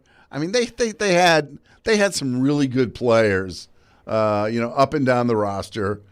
Pekka was playing as well as any goaltender in the league. So I don't know if that's a wash with Saros, but just man for man, I don't even think it's comparable. Subban was playing. Subban was at a Norris Trophy level, right. And Yost was still on the team, but I just think that 17 team had a lot of really good players. Well, and I think that it may be a wash. If it is a wash, well, then it's going to be interesting. But Pecorini at that point had won that Game 7 and had gone against that great Vancouver team a few years earlier, had gone against the Chicago, right? So he had done a lot of things. Saros, we haven't seen much of Saros in this pressure situation. Yeah, and Pekka, just the expectations were different. They were a good team that didn't seem to be playing, up to the level we expected. And then the Chicago series happened. Pekka just destroyed the Blackhawks in that series, which was so great to see. If you remember that series, from a few years before, when they totally gacked it in Game 6, Marty Erat making that dumb pass with the Preds on the power play. I don't want to Don't bring up those memories, Mark. Oh my God! And then the 5-minute major power play. I know, and I was after that game. And listen, I'm a diehard Yankee fan. 2001, Game 7, I can't even watch. 2004 doesn't even exist for me. But that game crushed me. That Blackhawks game just crushed me. I didn't even want to go to work the next day. And Same. I was a grown-up. All right, some good reminiscing on the Preds. We're going to talk a little bit more, keep it going. We're going to have Steve Lehman from News Channel 5 next on Robby and Rexrode, ESPN 102.5 The Game.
Welcome back in, Robby and Rexrode, ESPN 102.5 The Game. Joe Rexrode, Mark Howard in for Robby, Ryan Porth producing. And we are looking forward to having Steve Lehman on. We've got Steve Lehman from News Channel 5 on the guest line. Steve, how are you, my friend? Good morning, Joe. What's happening, my man? Not much. Good to have you. And I got to ask you, I think every member of Nashville media needs to be asked this. When the heck do the Preds and Canes start their series, Steve? Please tell me a time and date. I believe it's going to be Monday, but that is – I'm just hedging my bets there because I know as much as you do. It is unbelievable to me. And I knew this was going to happen. I think we all did. But it is unbelievable to me that we know all 17 games for every team in the NFL of the expanded schedule for next fall, and we can't figure out the start date of a playoff series that could go off in a few days in the NHL. And the NHL's always done this, so this isn't a real surprise. But come on. Like, the season's over. They know who they're playing. You don't have to give us every time, and you don't even have to go to Game 7. But tell us when the series starts, dang it. That would be wonderful, wouldn't it? That would be great. Maybe today. Maybe today is the day. So on that series, Steve, do you feel any differently about the Preds' chances in this matchup based on the past two games, one of which was very important, one of which didn't count at all? I do, and I'm careful not to put too much into it. I think we all know what was on the line for Carolina. Nothing in both of those games, really. So don't overlook into it. But the biggest thing I look at is this. I would rather have either one of the Predators' goaltenders going into this series than either one of the Hurricanes' goaltenders going into this series. And that is a big thing in hockey. If you have a hot goaltender, you can ride that hand against teams that maybe even have a little bit more talent than you. And what we saw UC Saros do down the stretch of the season when the Preds have gone 21-7-1 or whatever it's been, has been absolutely incredible. And what we saw Pekka Rinne do on Monday night was spectacular. And so I think you have to feel great if you're the Predators that no matter which guy you would end up having to put in goal, you could get a terrific performance. I don't know how you look at what has happened in net for the Hurricanes down the stretch and think you're going to get that. That's a problem for Rob Brind'Amour, where they've got an incredible lineup. I think they're more talented than the Preds. But I do think the one edge the Preds have is that goaltending, and that can be the great neutralizer in playoff hockey. We're speaking to Steve Lehman, of course, anchor reporter at News Channel 5. I'm somewhat familiar with that TV station. Steve, what about the whole Mrazek factor? Who do you think we're going to see in goal for Carolina? Mrazek has an incredible record against the Preds. The game over the weekend notwithstanding, but his record against Nashville has been phenomenal no matter what uniform he's been wearing. Yeah, that's a great question. He has been historically good. So I would have tended to lean before Monday night in his direction. But then we saw what happened Monday night, and he was not good Monday night. The Hurricanes weren't good Monday night, but he in particular was not good Monday night. And so that's your last thought of your goaltender going in. I guess if I had to put money on it, I think it will be Mrazek, but that is a difficult question. And again, this is where I go back to just the overall goalie picture is if you're John Hines, you know exactly what you're doing in these playoffs. You go to UC Saros in Game 1 and in Game 2 and in Game 3, and if you ever have a problem or if, heaven forbid, he gets hurt somehow, you feel great about the guy you turn to in Pekka Rinne. Rod Brind'Amour does not have the same luxury. He has a real decision on his hands for who he's going to put between the pipes in Game 1. And, you know, if it is Mrazek and say he gives up 2 goals in the first 10 minutes, how quick is your hook if you're Brind'Amour? I mean, I think it's got to be pretty quick because the pressure is on Carolina here after the season they've had to make real noise in these playoffs. And after what happened in these last 2 games, again, they didn't mean anything, but it's going to change the thought process, I think, for both teams. And if the Preds walk into PPG Arena or skate into PPG Arena and score a couple quick goals on Monday night or Tuesday night or whenever Game 1 ends up being, I think all of a sudden everything changes. And you might start to see the team with all the pressure play a little bit tight and that's just going to help the Preds' confidence grow and grow even more than it's done over the last 8 weeks. Fork in the road moment for Matt Duchene. I think you've got to hope that's the case, Mark. I don't know. I mean, you got to see it more than one meaningless game on the final night of the regular season. He was averaging $2 million in salary per goal this season before Monday night. That is obviously not what the Predators brought Matt Duchene to Nashville to do. But he is healthy now. He does have his legs back under him after being out of the lineup for 22 games during the course of the season due to injury. And you have a night like that where it just kind of all comes together. Because I think he's played well, by and large, since coming back from injury, with the exception of the one game last week where he was sort of benched in the third period. To have a night like that where it all clicks and you start to see things go in, maybe that can be the moment where you go into the playoffs and play well. But I got to see it happen. He's got to prove it now in these playoffs. And frankly, so does Ryan Johansson. He's been in the lineup most of the season. He's been better than Matt Duchene, but the numbers are still not there for an $8 million man. Historically, he has stepped up and played better. He's been a star in the playoffs. He needs to do that again if these Preds have any chance against the Hurricanes. Talking to Steve Lehman, News Channel 5. So we've talked also, Steve, about the lineup, the idea. Of course, we saw Duchene up there with Johansson and Forsberg, and I thought it was intriguing. You've got Ellie Tolvanen cooling off, I think, 1 point in his past 8 games. We think Victor Arvidsson's coming back. You could go a little more sandpapery. I think Brad Richardson's played well since coming back. Nick Cousins is an option. Well, what would you do, assuming, line 2 and line 4, which is really line 1, are not being touched? How would you configure the other 6? Whew. Now that is a tough question. And I think the greatest part about this is we're having the conversation. The thing it somewhat reminds me of is what the Preds looked like in that run in 2017, when, of course, we all know they had so many injuries, and they just kept going to the – they didn't have a taxi squad back then, but let's call it the taxi squad, and just bring a Vern Fiddler up or a Harry Zolnerchek up, and, they played like the guy they were replacing. And that is a huge reason why this team made such a run despite all those injuries back in 2017. This Predators team has a little bit of that feel to me in terms of I think they basically have another line of guys sitting there waiting to just go in the lineup. We saw Rocco Grimaldi the other night. I think he has a place in the playoffs with the speed and the way he plays, but he's not going to be in the lineup in Game 1. He just isn't. And so it's a really difficult decision.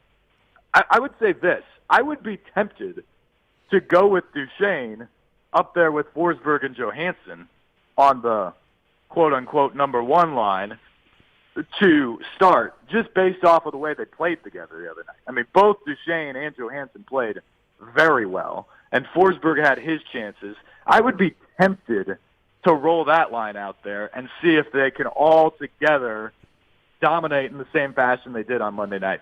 You absolutely cannot touch the second line. You're not going to touch the fourth line. And you have a bunch of options there on that third line. So I don't know. I do think Richardson is probably the odd man out.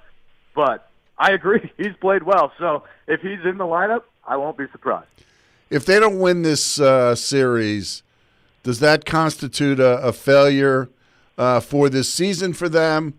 Or do you say, okay, John Hines forged an identity with these guys. They look pretty good moving forward.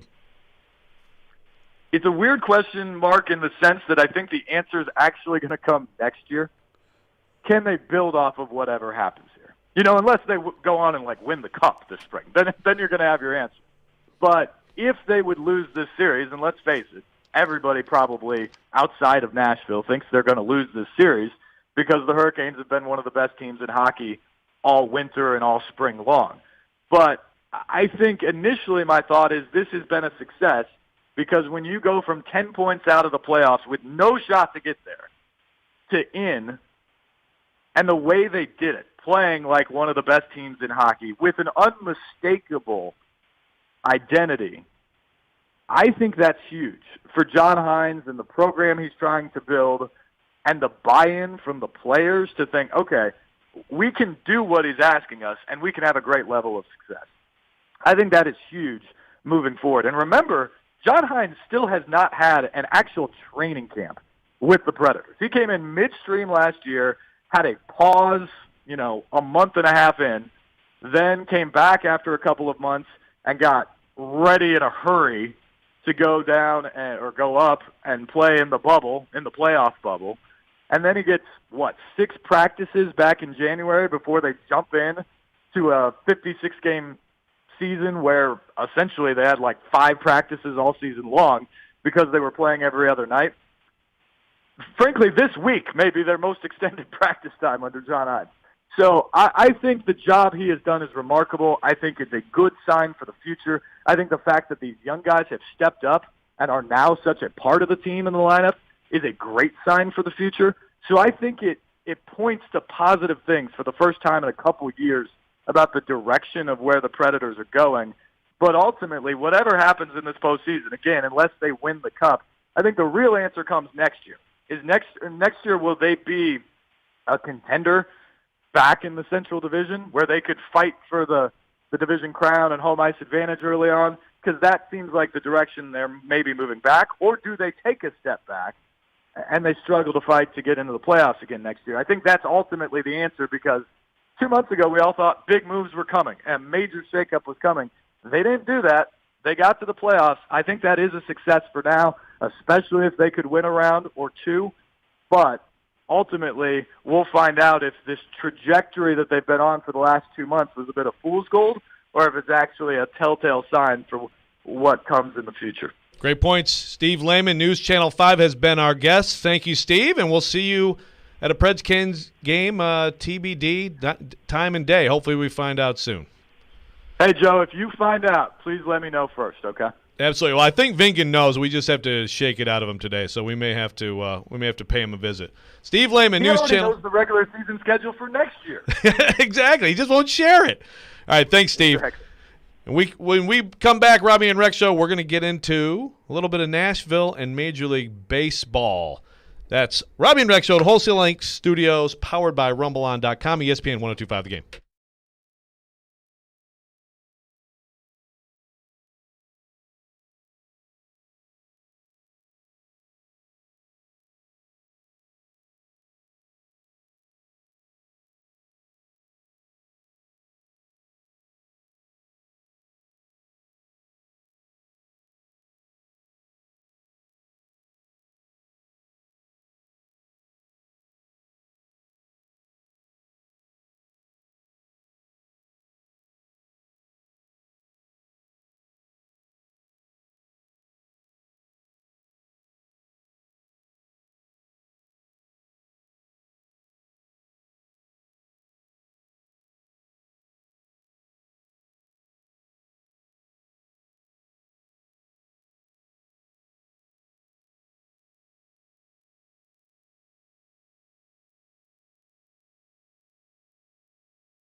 Welcome in the third hour, Robby and Rexrode, Thursday edition. Joe Rexrode here with the legendary, venerable Mark Howard in for Robby Stanley, Ryan Porth producing. And guys, we're going to talk a little bit about Major League Baseball in Nashville. Mark, a topic you enjoy, or maybe not. Oh, I do. Well, look, the backstory here, of course, is we've got the Oakland A's. And the Oakland A's are basically flexing a little bit here and saying, hey, let's step it up with this project they want done, or we're looking around. So first of all, your initial reaction to that story when it broke from Jeff Passan of ESPN the other day was what? Well, I think all of us are surprised that they've waited this long. They've had, I mean, that place, if you've been there, I've been there as a baseball fan, and also, covering the Titans against the Raiders is a dump. It's not great. It's not even not great. It's awful. There's no mystery why the Raiders fled to Vegas. I just don't see Nashville. I think MLB wants, and the biggest game changer in sports, and I remember you wrote a column decrying the evils of gambling if it was going to come. Well, I got news for you, bro. It's here and it's not going away. It's here. And it's amazing. It's amazing how all of these sports have hopped into bed with DraftKings, FanDuel, which is fine. Yeah, and I've always been a gambling proponent because I felt like if everything went the way that it should, then it's going to be a big boon financially. But once this happened, I think pro sports totally changed their attitude about Las Vegas, and I just feel like MLB sees what's happened with the Raiders, with the Golden Knights, and I think they want to go to Vegas first and foremost. And you've got the Portland market that's way ahead of Nashville in terms of a stadium and infrastructure and everything else. Listen, I respect what these guys are doing here. It's my fervent wish that I'll be alive if we ever get a major league team. But I see us third, fourth, or fifth in line. The Carolinas are believed to be ahead of us. I mean, right now, first of all, they're going to need a mayor like Phil Bredesen. Mayor Cooper, bless his heart, he's in an impossible position given what's happened with COVID-19 and the incredible growth and the shortfall in the budget and everything like that. We're just not going to get tax dollars to help build the stadium. And I know these guys have said that they would privately build it and all that, but that takes a lot of money. It also takes real estate, and that's the other problem. So I just don't see it happening for a while. We might look back in 20 years and say, luckily these guys started the march, but I think the whole thing, Oakland to Nashville is pie in the sky. Well, I think, first of all, as we're sitting here, and I agree, look, these guys have done a lot of work, and I respect what they're doing, and they've got some momentum, they've got some ideas, but if you're talking about starting an expansion franchise, I'm sorry, it's hard to take it seriously until I know who your billionaire is, right? I mean, where is this money? Yeah. Now, the idea of a team relocating, that skips that step, and that's a pretty big one, right, in theory. Well, and the other problem, too, Joe, is that there's going to be another collective bargaining agreement after this season, and that presumably will not touch expansion. So that could be for 5 years, 10 years, and then all of a sudden, you're praying that a franchise falls out of the sky. You pray that suddenly Tampa Bay, Tampa Bay would have been the perfect situation. But remember, Major League Baseball wants to get back to Montreal. They've got a stadium ready. They've got it all lined up, and I think they feel a little guilt about taking the Expos away. So again, Nashville is fourth, fifth, or sixth in line. Now, of course, I mean, see, Rob Manfred is the guy who really brought this up, right? Yeah. I mean, there's some regard for Nashville in the MLB offices, but Well, there is, because we know this is a city that is exploding in terms of growth and population. And when you have more people, yeah, you've got businesses like Major League Baseball that would like to get a piece of the action. Sorry to cut you off. Oh, no. Well, right. I mean, and so, like that, I look at this city, and I don't feel like it's ready. But we were talking before the show. You were talking about, previously maybe it could have happened. Now, that's a different city at that time. Yeah. But that's also before you had – now you've got the Titans, you got the Preds, you got Nashville SC. Can this city, if everything were in place, if you had ownership, you had a place to build, and that's a huge question, because the Titans they're not down with this idea that these guys have, right? Yeah, they don't want to share. Yeah, they're not, like the bridge and everything. Bring it up. I mean, that's just that's a great mock-up, but it's not what the Titans want. And so, but if it were in place, could this city support a Major League Baseball team for 81 home games and all those things? Do you believe? I think it'd be difficult. On one hand, this is a really underrated baseball area in terms of youth baseball and participation. I think Vanderbilt has shown, just how popular, baseball is in this area.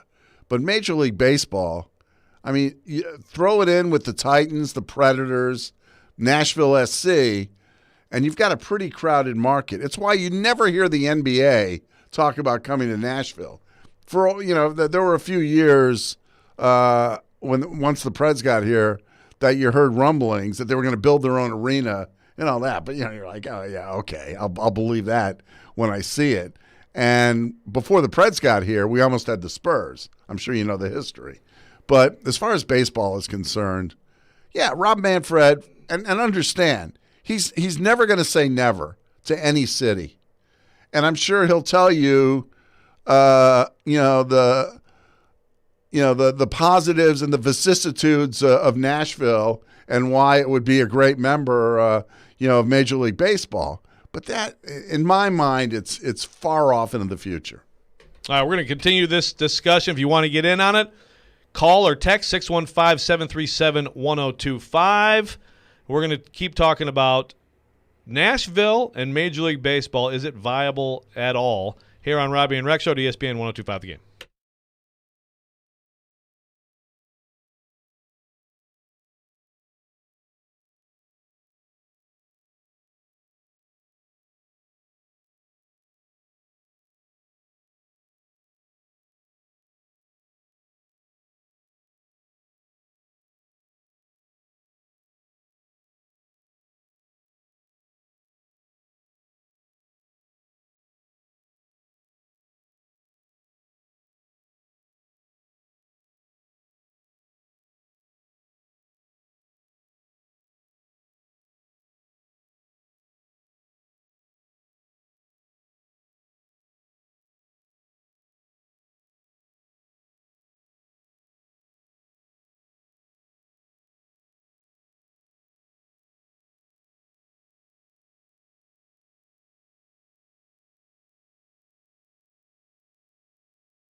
The saga of the Oakland A's and their new stadium is turning into a pressure-filled situation as the league and the team is now asking the city to move on the $855 million they're asking to contribute to the new stadium. Otherwise, they're going to leave. Now, there is precedent for this kind of pressure. In 1988, the Chicago White Sox threatened to go to St. Petersburg, Florida, if the Illinois Assembly didn't approve a new stadium and funds for it.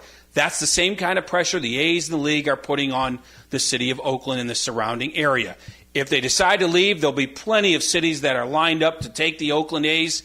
Las Vegas would be number one. But first and foremost is a resolution in Oakland. We're at the beginning of the end of this saga. Welcome back. Robby and Rexrode, Joe Rexrode, Mark Howard, Ryan Porth producing. That was Jesse Rogers on ESPN talking about the Oakland A's and their ultimatum, I guess, delivered, and the idea that maybe they'll end up elsewhere. So first of all, what do you think is going to happen here? Do you think that this is that Oakland, which of course has lost the Raiders, now has the Warriors playing in San Francisco? Do you think that this works and they stay and they get their waterfront stadium, or do you think they're going to be somewhere else? Oakland's got a lot of problems. I don't live there. I don't know the intricate details of what's going on in terms of budget, but they're in crisis mode. Yeah, I think they're going to lose the A's. And you look around at professional sports teams now, and teams are a lot less likely to move than they would have 10 or 15 years ago. I really believe that. I think that cities now understand, the value of these teams, but I also believe that it's a lot harder for these franchises to basically, extort these sweetheart deals from these municipalities like they used to. You got to build your own stadium. But I do think the A's, again, I think Vegas would be the perfect place for the A's to go. But again, they could get a good deal from Portland. I just think once they open themselves up to free agency, and that's that's an organization that has tons of talent. That the argument could be you bring them here, you got a winner. They can spend more money. Yeah, exactly. So I see them. I see Oakland losing the Athletics.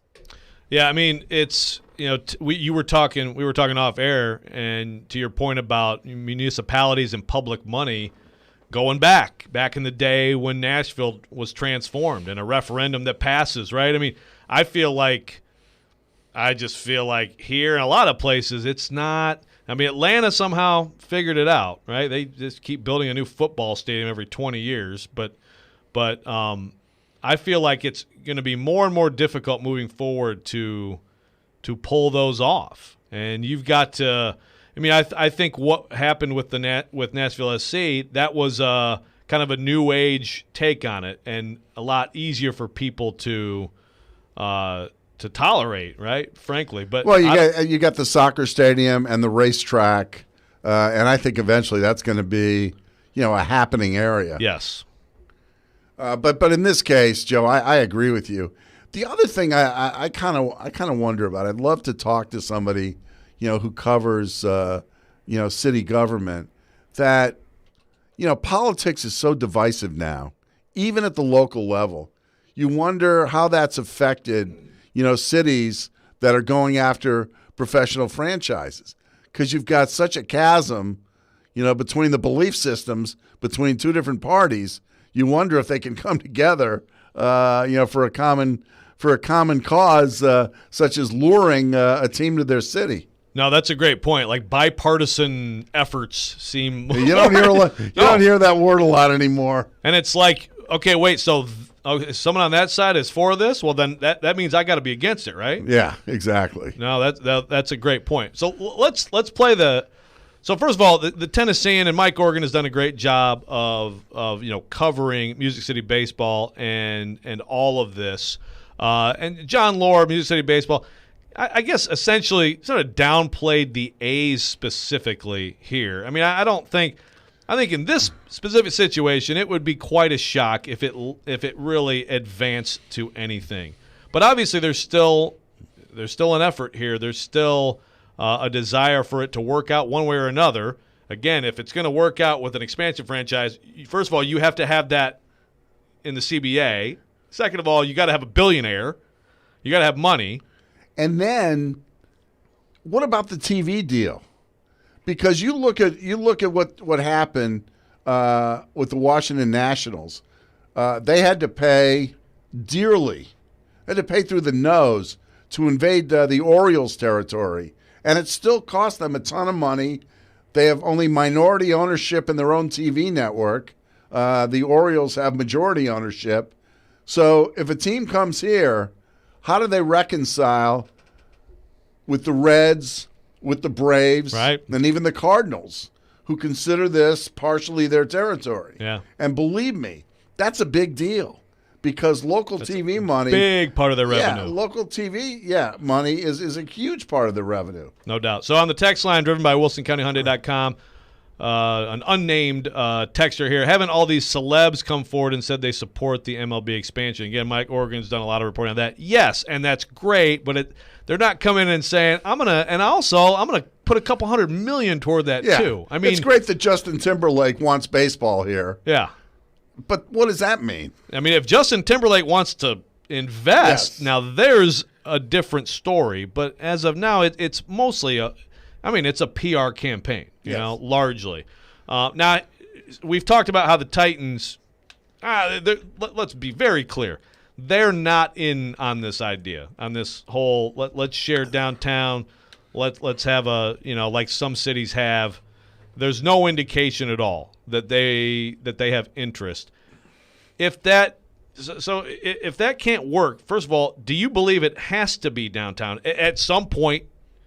How much of a complication is, the fact that we have a AAA park here downtown, and what about the idea of Williamson County, of Antioch, something like that? I've heard a lot of different places thrown around. Well, Williamson County would be a very interesting area, because that's where you get into, the core of youth baseball in this area, and that would be that would make some sense. Not everything, you're right, has to be downtown. Yeah, I mean, and to your point, so Nate on the text line, driven by WilsonCountyHyundai.com, says, I think most of the sentiment it would be cool to have baseball in Nashville if my favorite team comes to town. There will be some fans that will want the Nashville team as theirs, but most residents already have an allegiance if they are MLB fans. I wonder if it could end up being like the Pred Wing situation. Well, I think that's fair, but I think, again, there are a lot of probably diehard Pred fans right now who were like Red Wings or Blackhawks or whatever fans. Same thing with Titans. I mean, you have to build that over time. But hockey didn't have the hold that baseball does. I mean, growing up, everybody has a team, and around here, the Braves, have a huge pocket of fans. So do the Cardinals. So do the Reds. So those allegiances, might be tougher to change. But it's amazing when a team comes to your city, how suddenly you sort of gravitate towards it. Yeah, I mean, I do. Look, I've seen with the Titans, and when I got here 5 years ago, I was told ownership's terrible. Some of the worst ownership. They fly in from Texas. They don't care. They've neglected the fans for years, and people don't want to. They're losing all this momentum. Now, since I've been here, Amy Adams-Strunk has done a ton to fix that, to change that. I think that's wiped away, but I have been underwhelmed by, at times, in some big moments here, the support in that stadium from Titans fans. I mean, so that is another thing that leads me to wonder, okay, are you going to get what you need in terms of turnout? And I know, like you just pointed out, MLB, the local television deals, that is the foundation financially, okay, of MLB. But still, I mean, I think you have to ask that question, too. Like, is this city, as growing as it is, ready to support another franchise like this? I also don't think you can just count on tourists to fill the ballpark every night, or count on the series throughout the season if it's an American League team, or, if it's the Yankees or the Red Sox in your division. You can't just count on that and say that it's going to work. I mean, you need a lot of local corporate sponsors and season ticket holders for that to work long term. I mean, you can't just rely on the tourist or other fan bases to come in. And you no longer, in my opinion, can come in and just hope fans will be happy that you have a pro team. Like, look what Vegas did. Vegas came into the NHL, and obviously they changed the game a little bit in terms of the expansion draft. But the feeling now is if you have an expansion team, you should have a reasonable chance to be competitive, to get fans in the seats. And that's what happened there. And the same thing's going to happen with Seattle. And, like I said, the Preds kind of came in at the wrong time as far as that was concerned. It's unbelievable, the difference. You're saying Denis Archipov wasn't a number one center? No, he was not. Sergei Krivokrasov and the rest. But baseball, a baseball team coming in here would have to be fairly competitive right from the get-go. I mean, the Golden Knights have completely ruined, franchise teams. It's just ridiculous. It was a great story, but it was also like, this should not happen, right? There's got to earn it over a little bit of time. That's why Preds fans, most true Preds fans hate Las Vegas. It's like anybody but Las Vegas. And I think, you brought up a great point about gambling. Now that the floodgates have opened, yes, I think Vegas, in pretty short order, is going to have all four. Yeah, I mean, 2 and 3 are coming here, and that'd be my guess. Is that it's the Las Vegas A's. And the other coming thing, up. And the other thing too is, just about every stadium that gets built from here on in will likely have a sports book in it. You're seeing teams are adding sports books to their stadiums. That's going to be another aspect of it. And right now, Tennessee has not passed the brick and mortar aspect of the gambling bill. But there are all sorts of moving parts. Yeah, that's coming. Yeah, and to your point, in-house, that's coming for sure. All right, so we've thrown a lot of cold water on baseball. We'll get back into the NFL, the Titans schedule here on Robby and Rexrode. But first, 102.5 The Game and T-Mobile have partnered up to give you a chance to experience a Nashville SC game this season. So tune in every Monday to Darren, Donick, and Chase for the keyword to text in to win. Good luck from 102.5 The Game, T-Mobile, and Nashville SC. We'll be back on Robby and Rexrode, ESPN 102.5 The Game.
Welcome back, Robby and Rexrode. Joe Rexrode, Mark Howard, Ryan Porth producing. We're going to talk Titans, but we got a lot of reaction, Mark, to the idea of Major League Baseball in Nashville. So I'm going to go to the text line, driven by WilsonCountyHyundai.com.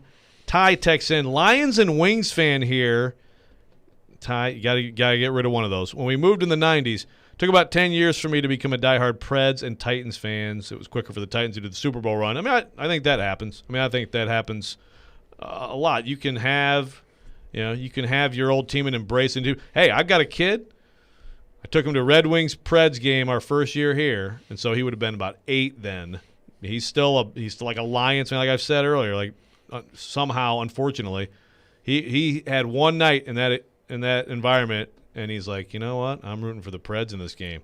Somehow the Red Wings won, by the way. But so I mean, you get them young. That's one thing. Well, I always joke. Grow a fan base. Yeah, I always joke that for Titans fans going to that Super Bowl the first year in the new stadium, it was like getting a Maserati for your 16th birthday.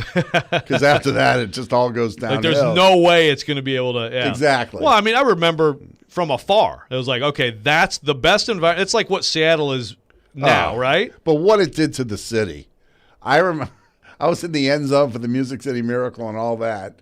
But walking around Nashville that day, going to Kroger, people are hugging each other and high-fiving each other. It was unbelievable. It gave me chills that was such a unifying factor, for this city. And then what happened with the Preds in 2017 with the watch parties and just what was going on outside the building was so organic and just so, it just blew me away. Again, gave me chills, made me tear up. I was so proud of our city because you know how crotchety visiting media is. And they really, for the most part, only 2 or 3 people had something bad to say about Nashville. And then the draft, where, NFL media, is the worst. And they loved it here. You didn't hear anything bad. So, yeah, I'm proud of this city. I'm proud to be a part of it. And it's so fun to see what it's grown into. But, yeah, you get those moments. Yeah. There were a couple Pittsburgh guys, by the way, whining about the ice. Yeah. But for the most part, yes, that was incredible. Just everything around that was astounding. There was also someone in Pittsburgh who accused Nashville of piping in crowd noise. Oh, yeah, my gosh, yeah. Ridiculous. Yes. I wish I remember that guy's name, but yeah, that was do you remember? It's on the tip of my tongue. I can't remember his exact name. We had him on our show, and he more or less backed down because he said it just can't be that loud. It's just baseless. Yeah. Yeah. Yeah, that was very stupid. Text line is popping, driven by WilsonCountyHyundai.com from Xavier. Unless I'm wrong, I don't think there's a city with both an MLB team and a minor league baseball team. How would the Sounds take the loss in fans to compete with a major league team? The Sounds wouldn't be here. That's the short. And I would hate it for the Sounds because they've got a terrific ballpark.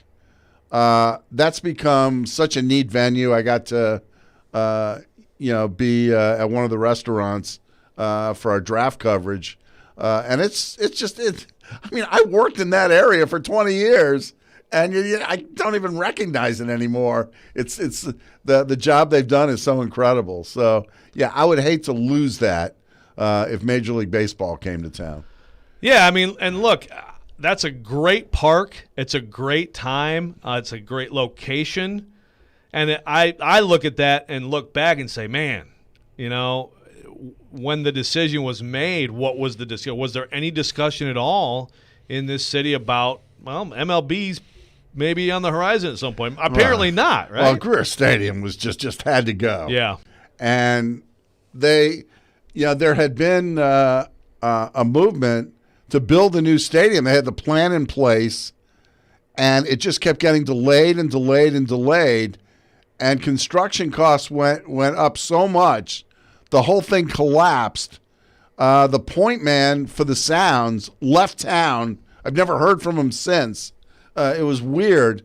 And then all of a sudden, this ballpark got built. It was pretty quick. It came really almost out of nowhere. And sometimes those are the best kind of deals.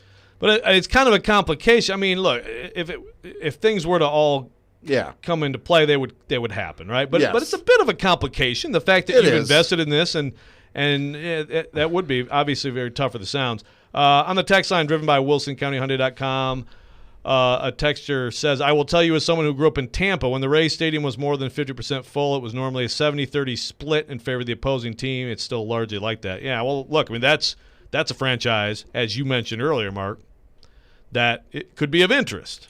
Oh, my gosh. I would love to see Tampa come up here. And of course, you know what that means in terms of opponents who are coming in here regularly. Yeah, I get to see the Yankees. Quite a draw. Yeah, that would be great. That would be my dream scenario. But I kind of think Montreal, if they go anywhere, they're going to Montreal. And that's a weird market. That definitely is a weird market where you never meet a Rays fan except for Dick Vitale. Yeah, no, well, I mean, in fact, so I'm going to see my grandmother next week, who lives in Venice, which is near there, and she has adopted them as number 2. Now, she's the biggest Tigers fan in the history of Tigers fans, but yeah, I mean, there's not a big. You go if the Tigers are in town, and let's face it, you go if your team is in town. Unless the Tigers are having a brawl in the broadcast booth like they did a few years ago. They haven't been a very exciting watch. And yet I'm telling you, now that she can get the extra innings, she's still there, living and dying with every pitch. But yeah, it's been a rough go. How much of the Rays' attendance problems is the location of the ballpark in St. Pete? Huge. It's a big part because of it. The Lightning and the Bucks don't have attendance problems. I know. Well, and that's what they want to do. They want to move it. They want to have something there specific to that. And again, it's the same sort of idea. Okay, who's paying for it? And if you're not paying for it, then we're going to go here or there. I mean, but yeah, that's exactly what it was a big mistake on their part, and they're paying for it. Man, but if you're going to compare that, I mean, that team is of interest here potentially, but that to me is there's a lot of factors there that would not be a factor here. I think you'd have fans who would embrace the team, and even if you've got a bunch of, it's just like Vanderbilt to me, right? There's people from all kinds of different alma maters in this town. But if you had a good experience there and say, hey, come watch SEC football, I think that you would have a good environment and you'd have good crowds there, even if Vanderbilt is not your number one team. It's happened for Northwestern and Chicago.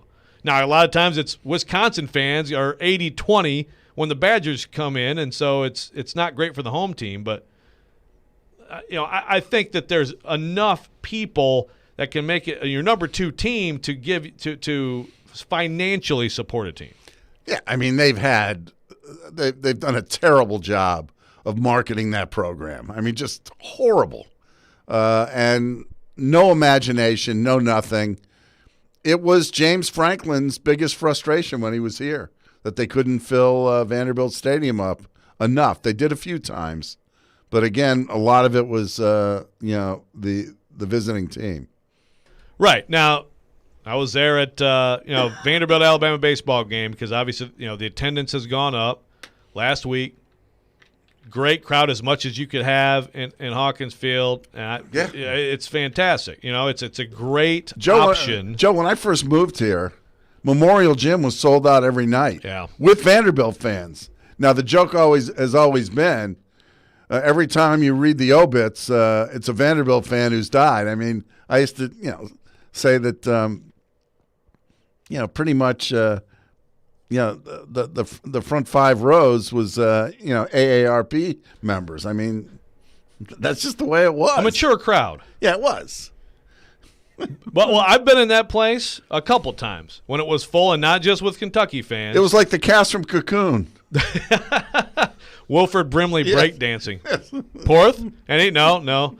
Porth not a movie guy. No. Also a very young guy. It's not that I'm not a movie guy. I just haven't seen that movie or many other movies. It's about old people. Yeah. Breakdancing at some point. Steve Guttenberg, starring I'll have to check that out. Yeah. I'll add that to the list of over 100 movies that I need to see. There you go.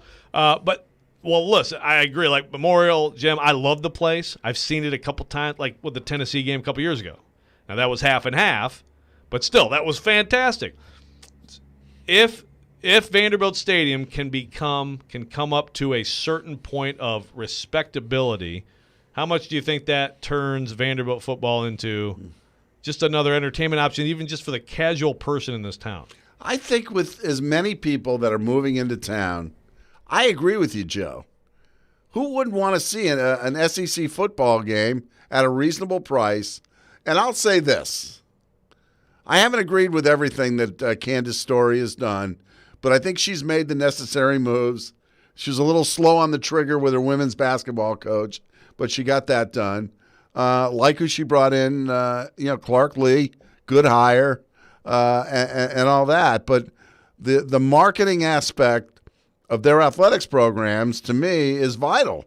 And it's showing in football and basketball. I mean, it's stunning to me to see the lack of numbers at Vanderbilt home basketball games. Yeah. Well, obviously it's been a weird year, but yeah, it has been, yeah. And it's just been downhill on the court since the Bryce Drews last year. But there's a lot of potential there, but a lot of work to be done. When we come back, we are going to get into the Titans schedule, the big schedule release, what we think about that, and how early season tests may be putting some pressure on certain members of the Titans coaching staff. That's coming up next. Robby and Rexrode, ESPN 102.5 The Game.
Welcome back, Robby and Rexrode. Joe Rexrode, Mark Howard in for Robby, Ryan Porth producing.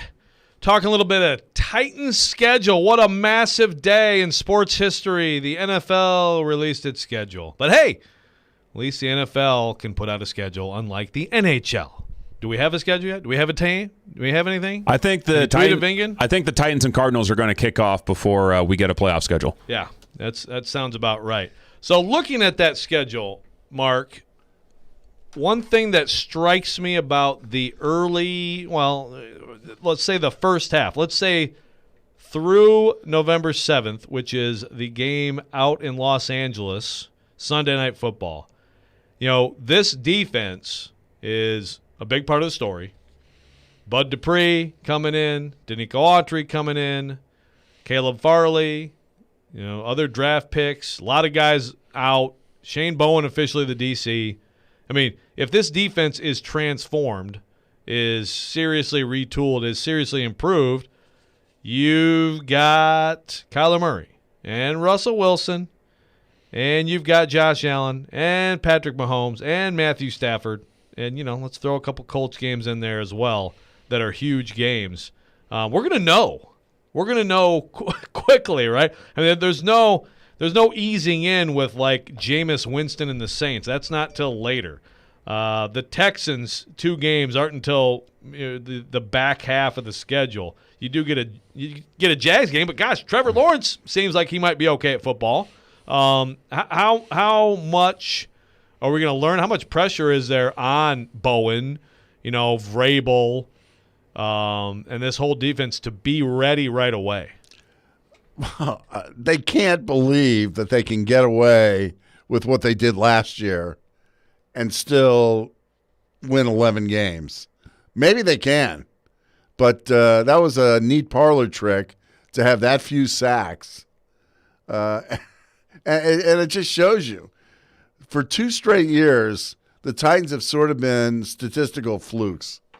Last year with the sacks, the year before with the production or lack thereof from the place-kicking game, and yet they still won 10 and 11 games. I mean, it's really pretty remarkable. It's like people who criticize Robinson. And I keep hearing, is Robinson on the hot seat? Is Vrabel on the hot seat? I go, no. They've won 10 and 11 games. They can afford to have 1 or 2 bad seasons or down years. But, yeah, I agree with you. For what we know now, the Titans could be 4-1, maybe 5-0 in their first 5. And then they've got the Bills here on Monday night. And it would be sort of fun for them to be 5-0. Imagine the hype machine on ESPN. I haven't seen the Bills' schedule, weeks 1 through 5, but, I would imagine they've got a chance to have a good record coming in. Yeah. And then, Sunday against the Chiefs, obviously. And, we're going to the Colts series is weird because they play them in weeks 3 and 8. I don't understand that one. But, we'll find out if Frank Reich can, put Carson Wentz back together again. The Bills' first 5 games are Pittsburgh, Miami, Washington, Houston, and then at Kansas City on a Sunday night week before playing the Titans. Yeah. So the Bills get the Chiefs and Titans back-to-back, and the Titans get the Bills and Chiefs back-to-back. Man. That's like a mid-season round robin between those 3. Well, if it is 5-0, then wow. It's a real 5-0. Yes. Yeah. Because, I agree with you guys. Look, I picked them to beat Seattle first blush, but far from a gimme. And I don't know why I keep picking them to beat the Colts at home, but I do. But the Wentz thing is just I have no idea. I don't think it was necessarily a good thing. I mean, some people celebrated when they signed Wentz like it was some great thing for the Titans. I think he could be good again, but he looked so bad last year. And the Colts are in that situation where they're really pretty good at just about every position except quarterback. That's kind of unusual. So they took a shot. I mean, they spent big. They had the draft capital to do it, and now we'll see what happens. Yeah, I mean, you knew that Phillip Rivers was – he was a bridge quarterback, and it's an upgrade, and he was. I mean, gosh, they went 11-5. He had really good stats. He also had the killer picks late in some games. But my Nana had a better arm than him. I mean, you saw the way that he threw. But here, I'm sitting in Nissan Stadium, and I'm saying dink, dink, dink all day long, you know. Oh, my gosh. But, yeah, like there's more upside for them, certainly, to me, with Wentz. There's also a lower floor, right, than like you knew Rivers was going to come out there and be efficient and move the ball and probably screw up some games. But Wentz could be – I mean, it could be a disaster. I mean, it's possible. Yeah, absolutely. And – they sign Eric Fisher. That is a big deal because obviously coming out of the draft, it's like the Titans, you wonder what's up with tight end. Well, losing Costanza was one of the best offensive linemen in the league. Right, and so now they sign Eric Fisher. I mean, he's going to be coming off the Achilles. So that Colts-Titans game is September 26th. That's a noon kickoff on CBS here. He's supposed to be back end of September. So that could be the debut of Eric Fisher. To me, that's a big difference for that team, is having him, even if he's 80% of what he's been, you're fine. You know, and the rest of the offensive line is terrific. But not having him, that's a mix and match situation at a position you don't want mix and match. So wonder who the right tackle is going to be for the Titans. Well, the thing is, I agree with what you said earlier, Mark, which is, hey, you made a mistake, so you address it wherever you need to address it. You go by your best player available. But if you take him there, to me, he better be the starter, right? I mean, Dylan Radunz better be the starter for this team, if not week one, awfully early. Yes. I mean, Kendall Lamb has been a depth guy in this league. That's fine. You cut Dennis Kelly's salary, and I thought he was pretty good last year, but okay, fine. You make a pick there, he's starting. Or there's a problem. Mark, do you remember how soon Michael Roos started after he was drafted? Yeah, they put him on the right side the first year. And it was Brad Hopkins last year. Yeah. And then he transitioned over to the left side, and they had also drafted Big Country, so yeah, they had their bookends for a while. I mean, the thing about Robinson, again, you've got all the options that aren't getting picked up. You got to have more of that. You got to have more guys you want to give second deals to that you draft. There's also so 6 drafts, 3 right tackles, taken first, and second. Now, one of them's been an All-Pro twice. Right, one of them a terrific pick. Wasn't bad, but just not in all the years the Titans needed him to be. Yeah, right. I mean, he was great as a rookie, and that team goes from worst in the league to on the cusp of the playoffs, and he was a big part of that. But I mean, that's a lot of right tackle. That's a lot of right tackle behind the draft. The hot seat thing. I think with John Robinson in particular, to me, like actual hot seat means. Are you in trouble with ownership? I think his seat is ice cold. Yes. Ice cold. Now, I do think fan frustration, there's going to be, sometimes they align, right? Sometimes reality and fan sentiment align or are close. I think with him it is, and I think with Vrabel too, to an extent, there's a little – if things go the other way this year, I don't think there's any real danger at all.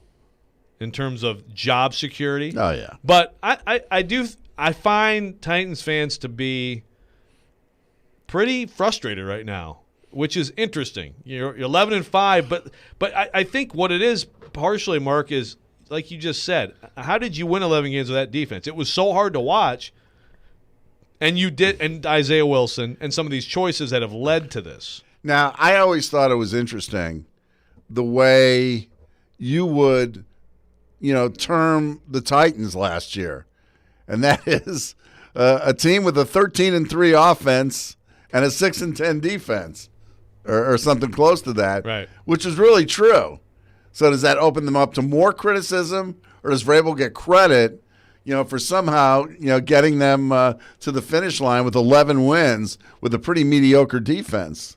Well, it depends on your perspective, yeah. Right? I mean, if you're a sunshine blower, then you can, or if you're a doom and gloomer, then it's always, somebody's fault. But listen, I will say this: if I'm a fan of a team and that's the split, I'd rather have that team have a fun offense to watch than have to win a bunch of 13-9 games, right? Well, and for years, this fan base has seen some pretty crappy quarterbacking. So at least, yeah, you're right. At least they're seeing points. Yeah, exactly. All right, when we come back, we're going to have Luke DeCock, News and Observer columnist, and also a guy who very well knows the Carolina Hurricanes. Maybe he can tell us when the Preds and Canes are going to start. That's next on Robby and Rexrode, ESPN 102.5. Coming to you from the Wholesale Inc. studios, powered by RumbleOn.com.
Welcome into the fourth and final hour, Robby and Rexrode Thursday edition. Joe Rexrode here with Mark Howard, Ryan Porth producing, Robbie Stanley glamping in the Grand Canyon, apparently. And we are very excited to welcome in our next guest, Luke DeCock, News and Observer columnist, a guy who is very familiar with the Carolina Hurricanes. Luke, thanks for joining us. How you doing, my friend? Yeah, no, my pleasure. I figure we'll be talking a lot in the next week or two, or if there ever is a schedule and this playoff series ever gets played. Well, that was my first question. So you don't have an answer for us. No, I mean, everything I hear, and I think everyone else hears, is that this is likely to start Monday, but I don't know that that's officially official yet. And it's the NHL, and nothing happens logically, so things could still change. But I'm expecting it to start Monday. I think that makes the most sense from a TV perspective. I joked last night that the delay is NBC still trying to find a way to get Chicago and Philadelphia in its national,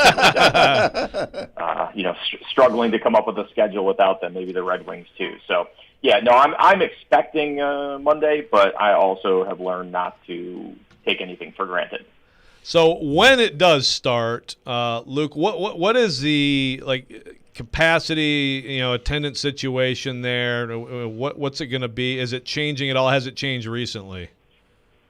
It changed sort of at the beginning of April when the state relaxed some sort of capacity requirements. It allowed the Hurricanes to go from about 2,500 to a little under 5,000. And the regulation in North Carolina right now is indoor arenas are allowed to be open at 50% of capacity, which for the Hurricanes would be about 9,500.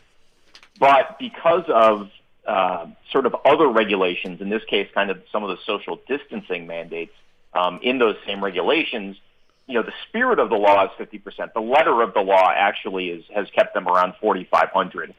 They're going to be able to get that up to 6,000 for the playoffs by using some suites differently and moving some people around and selling bigger pods of tickets in the stands.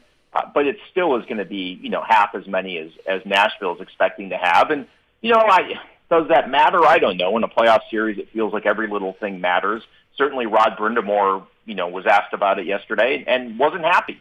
Thinks it does matter. I'm a little more sanguine about it. I mean, I think the difference between 6 and 12 probably will be noticeable, but it's still a home crowd and home ice, and I think that probably matters more in the end. But North Carolina's kind of been in a lot of ways at the forefront of what has been done during coronavirus to try to deal with some of this stuff. The governor and the Health and Human Services Secretary have gotten a lot of praise for what they've done. So, I'm not going to start second-guessing them now, but I think it would be nice if they found a way to get the Hurricanes to 50%, which is, the spirit of the regulations. We're speaking to Luke DeCock, the columnist for the News and Observer. And, Luke, do you have a different perception of this series maybe than you would have 3 or 4 weeks ago, that the Predators at least now seemingly have a puncher's chance? Yeah, I mean, well, first of all, I think, in any playoff series, that's always the case because a goalie can get hot or a power play can get hot and boom, there you go. I still think I don't put a ton of stock from the Hurricanes' perspective into the 2 games in Nashville because, that was a team that had done a good job for a little while after it clinched a playoff spot of keeping its foot on the gas, but was clearly starting to waver naturally. That's human nature.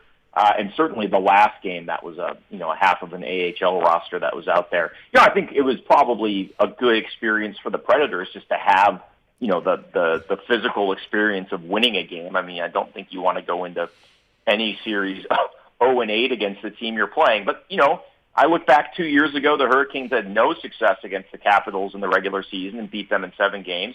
And last year they were 0-4 against the Rangers and swept them in the preliminary round. So sometimes these things matter. I mean, 8 games is a bigger sample, obviously. Sometimes they don't. But I think it was probably more important for the Predators just to kind of see it and be able to visualize what a win would look like. Obviously, the sort of Pekka Rinne night was a lift for the team. But I would also expect to see a more focused, more energized, and more committed Hurricanes team, quite frankly, when the series starts. They've had plenty of time to regroup and get back in gear, and I think that probably mentally it'll be a different team than what we saw in Nashville over the weekend. What's interesting to you about Rod Brindamore, a guy who might be stronger and in better shape than most of the guys on his roster? I mean, let's not kid ourselves. He's probably still the second best center in the division. I mean, he's a piece of work, and I mean that in a good way. I mean, he's a as driven a human being as there is in sports. I mean, he's just very committed to who he is and what he does. And that showed as a player. It shows as a coach for sure. The story I always tell is, when Rod Brindamore was an assistant captain on this team and Ron Francis was the captain, you're talking about Ron Francis, very strong personality, Hall of Famer. And when they promoted Brindamore, I was concerned that he was kind of too quiet and too much of a leader by example. And I was so wrong about that, because what's really impressive about Rod Brindamore, beyond the workouts and the fact that he has muscles in his feet that most people don't even know exist, is that he understands leadership so well, just as a concept, the sort of, the very almost academic concept of what it means to lead and how to lead, that he deferred to Ron Francis, and he, tried to be a good lieutenant. And when he was empowered and enabled to run the room the way he wanted to do it, they turned around and won the Stanley Cup. And he really should have won the Conn Smythe trophy that year. I voted for him. His leadership, both in the Montreal series, and we don't need to relive too much ancient history, but they were down 2-0 after losing the first two games at home to Montreal in the first round. He spoke then and rallied the team. He spoke after they got blown out in Game 6 in Edmonton with a chance to win the Cup and had to come back and win in Game 7 at home.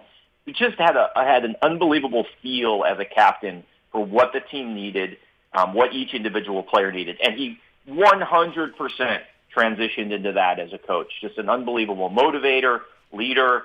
Same situation. He was an assistant coach under Bill Peters, who no one liked, and there were questions about whether this was enough of a new sort of regime. And again, when he was empowered, when he was given the leeway to do things his own way, he broke a 10-year playoff drought as a rookie coach with essentially the same team as the year before, plus Andrei Svechnikov. Now, that's a big plus. And he had Justin Williams, who had been bewilderingly passed over for the captaincy the year before, as a captain, the guy who was a line mate of his, and the two of them basically share a brain. So he had some advantages stepping into that role. But you've seen it the last 3 years. The Hurricanes have never made the playoffs 3 years in a row in their history, but they've done it under Rod Brindamore. And he did it with a team that, isn't substantially rebuilt from what he took over. So, I've covered him his entire career in Carolina, minus a couple months, and I just have a ton of respect for him as a leader and as a person, and have come to have it as a coach. He's just a very impressive human being. Talking to Luke DeCock, News and Observer columnist, guy who knows the Carolina Hurricanes as well as anyone. And Luke, like you said, he's been very successful. Rod Brindamore, right away. Conference finals first year. Last year there's a surprise win over the Rangers. It ends there at the hands of the Bruins. But now this is a team on the short list to me of teams that are real contenders to win a cup. First of all, what's the difference? What has changed? This team has, to me, again, I've watched mostly the games against Nashville, and at times they've just looked overwhelming.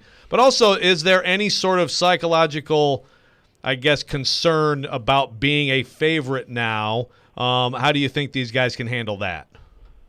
It's a really good question, because that is a transition that they've sort of made as a franchise from 2019 to 2020 to 2021. I don't think that will phase this team. They dealt with expectations this year really well, obviously winning the division despite the defending Stanley Cup champions, despite Florida having an amazing year, despite, Dallas, the defending finalists, Nashville, a team that put together a really good season, obviously.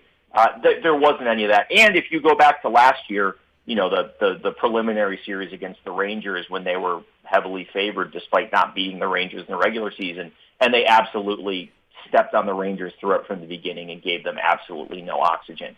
So this is a team that does know how to perform as a favorite. It'll be different in a 7-game series. The issue that they have, I shouldn't say issue, question that they have, their style of play, they know, the special teams, they know.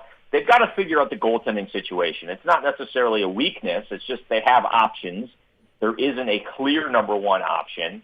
And so there's going to be a little uncertainty there until things work themselves out. But I think it's a team that is capable of playing sort of from above, is comfortable as a favorite, is comfortable, dealing with expectations.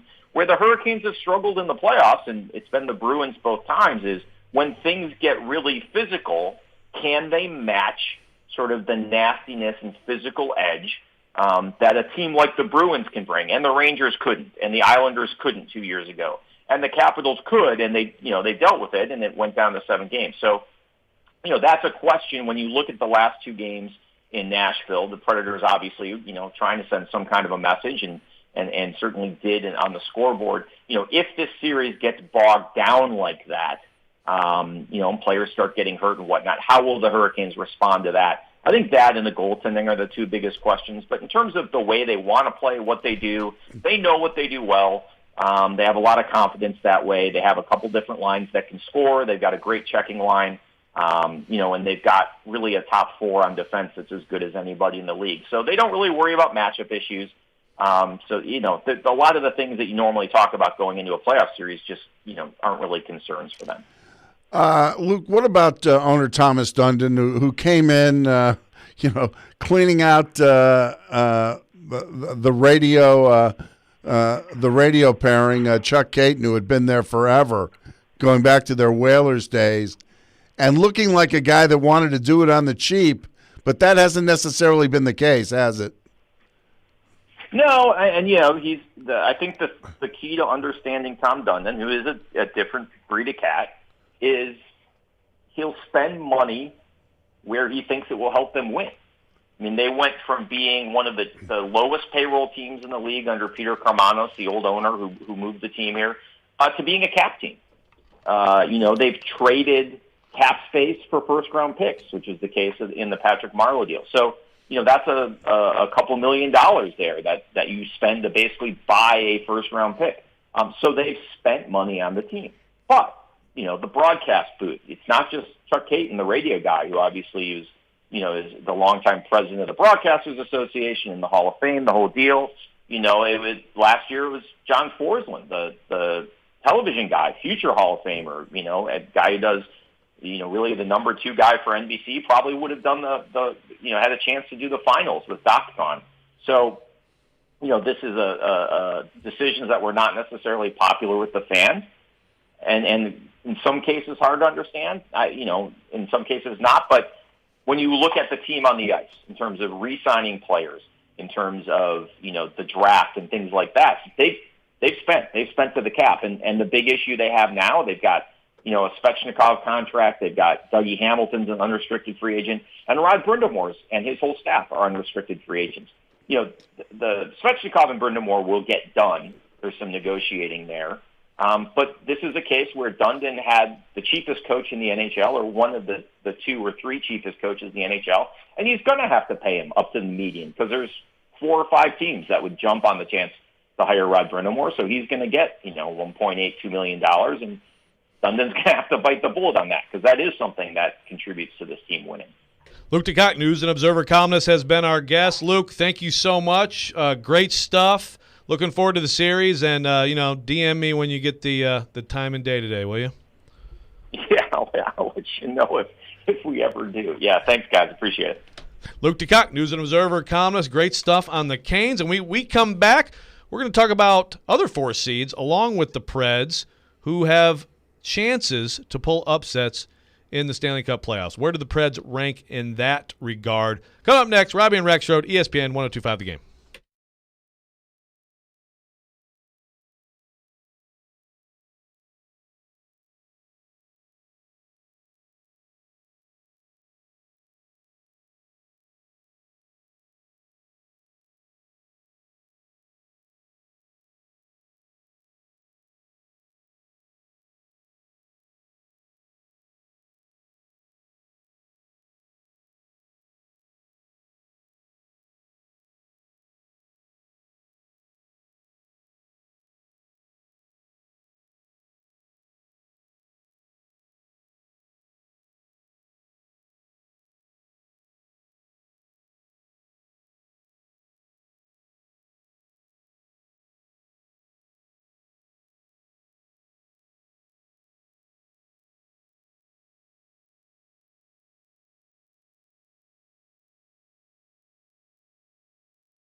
got this 8:45 liner. Should I just start this segment with it?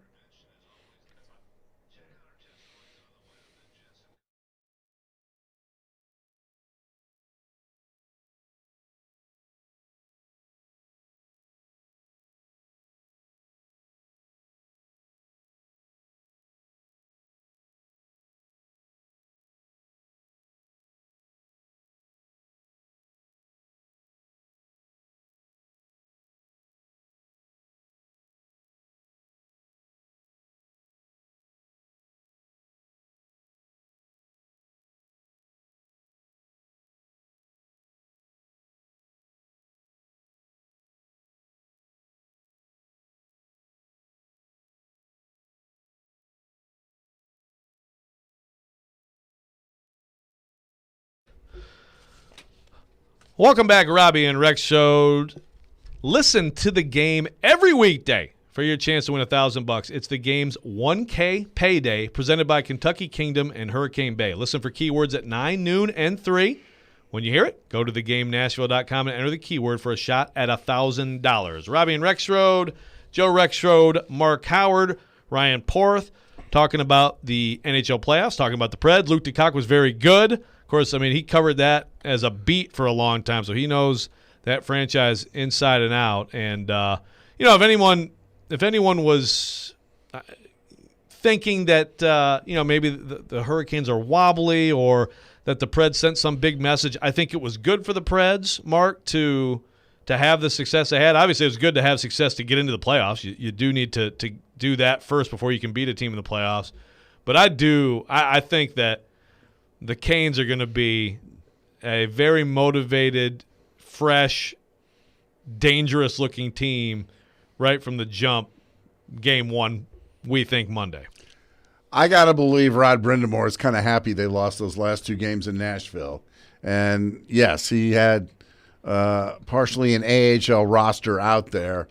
But, it's something he can hold over the heads of his players and, give them a little bit of motivation.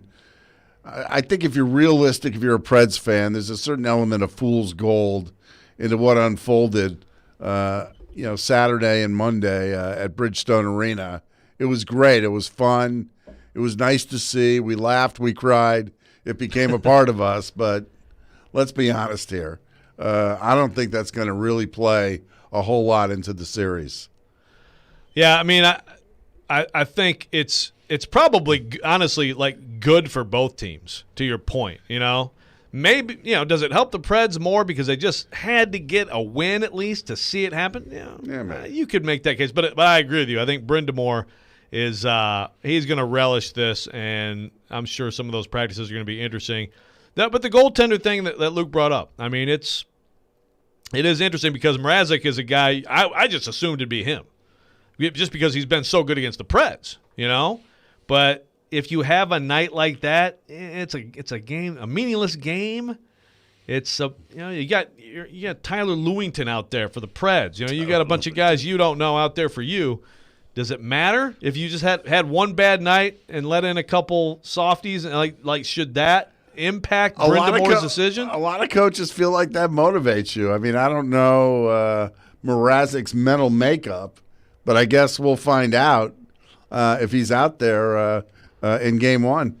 So the Preds, a 4 seed, obviously hoping to spring an upset, and it would be a big upset. As you look around the rest of you look at these matchups. It's just I love this tournament. This tournament's so awesome, and I mean, early, if you have these matchups, like Toronto-Montreal, I mean, it's just come on. But the Canadians have no chance. I don't think so either. They have negative 15 chance of winning that series. I don't think so either, but I still want to watch it, right? Oh, I know. I still want to watch that series. It looks like so. Is Vegas the one? They're not the one for sure. I think if Colorado wins tonight in regulation, they get the one. Because they wrap up their regular season tonight against L.A. Of course, Calgary and Vancouver end their season in July. So seriously, well, it's just crazy. For no apparent reason. They're going to be playing 1:00 games next week in the on weekdays because of playoff games at night. Crazy. Moronic. Yeah. But, the Blues have never become the team that we saw win the Cup. And it just goes to show you how every year is different and just how quickly, one team can fall off the perch, because, that was a team that looked like it was ready-made to win multiple cups a couple of years ago.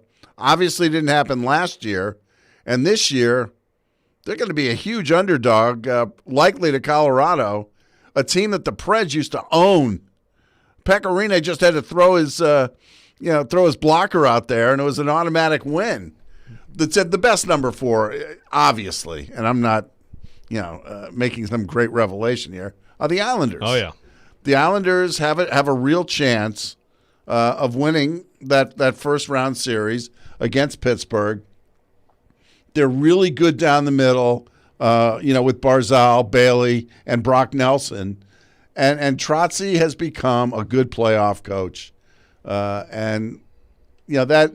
That division was so close most of the year.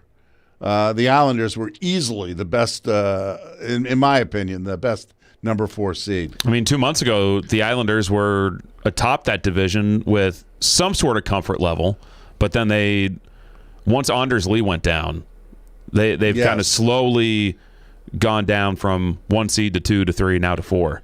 And that's not great. I mean, the Penguins, they can't relish this matchup. I mean, right? I think Pittsburgh won 6 of 8 against the Islanders this year. The biggest question with Pittsburgh is their goaltending. I mean, Tristan Jarry doesn't have a ton of playoff experience, whereas Semyon Varlamov has been pretty darn good most of the year. But Jeff Carter could be a huge X factor. Carter had a couple of insane games for the Penguins. He's won 2 cups with the LA Kings. This is why they brought him there. We talk about why the Preds went out and got Duchesne. This is why the Penguins went out and got a winning player, which is really amazing because he was Spuds McKenzie when he was with the Flyers. He was a party animal to the nth degree. No chance you know that reference. No. Forth. I loved it, though. You didn't know who Spuds McKenzie is? No. Wow. I got to play to a younger audience. He was popular actually around the time Cocoon came out. That's true. I'm sorry. I'm a big fan of both those references. Well, Jeff Carter I get your point. Wasn't Jeff Carter a part of that dry island in Philly? Yeah, with Hartnell and all those Wasn't guys. Mike Richards on that too? Mike Richards was too. Mike Richards just couldn't keep a handle on it. And his career, fizzled prematurely. Yeah. But Carter, to his credit, cleaned his act up. The guy had just immense talent. He was with Columbus, remember, for about 5 minutes. And then they turned him around and sent him to L.A. But, wow, that's a guy who could score 4 or 5 a game. So, I mean, the Islanders, the clear of the 4s, the clear best chance, right? Yeah. Of the 3, the Preds against the Canes, the Canadiens against the Leafs, or the Blues against either Colorado or Vegas. That's big incentive, by the way, to me, to play the Blues rather than play the Wild. Right? Well, I mean, kind of like in this division with Florida, Tampa Bay, Carolina. But of those 3 4s, how would you rank them in terms of percentage chance to pull the upset? Well, you can't ignore the Blues because they have so much talent on their roster. They've underachieved for most of the year. Jordan Bennington has played fairly well the last couple of weeks, but he has not had a good year. No. But, again, we know the playoffs. You get hot in the playoffs, and all of a sudden, everything's different. Bennington strikes me as Cam Ward 2.0. Well, that was worth 1 Stanley Cup. It was, and he got his 1. I don't know if he'll get another. I would say the Preds are easily number 2 on that list. If we're putting Islanders number 1, the Preds are easily number 2. I don't give the Blues any shot against Vegas or Colorado. And then Montreal is the only way I could see that happening is if Carey Price somehow finds his old self that he hasn't been in the last year or two.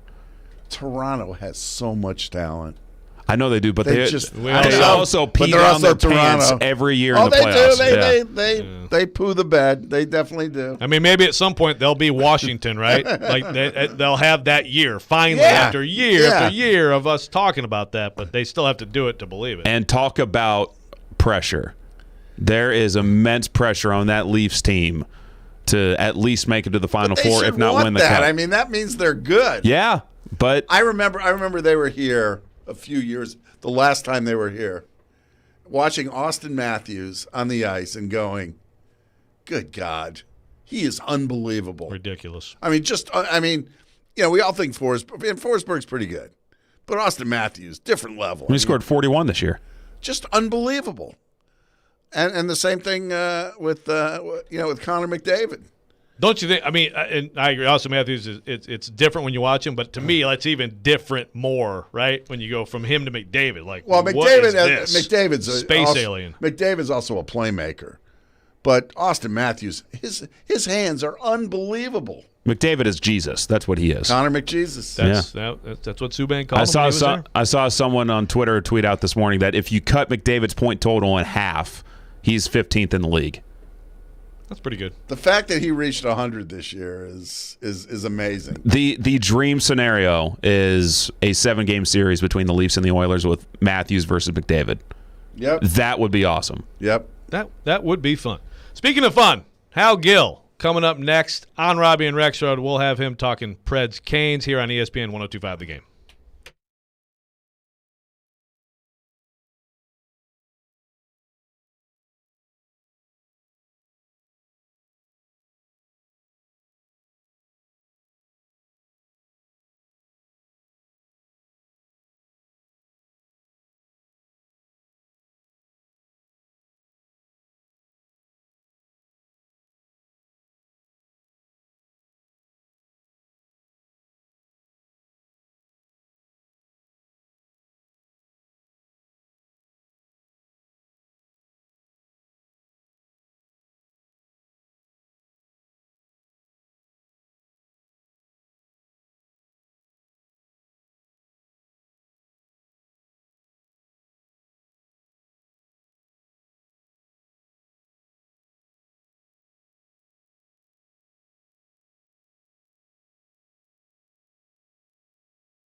Welcome back, Robby and Rexrode. Joe Rexrode, Mark Howard, Ryan Porth, little Billy Squire rocking, and I guess is that the theme music for Hal Gill? We're excited to. I don't know if we have true theme music for Hal Gill. We should find out if Hal's good with some Billy Squire, but we're excited to have Hal, presented by Duncan, featuring their new location in Belmead, TriStar Moving. TriStar Movers with 5-star service. Hal, is Billy Squire cool, or I don't know? What do you? Everybody wants him. Yeah, some Everybody sticks. wants me.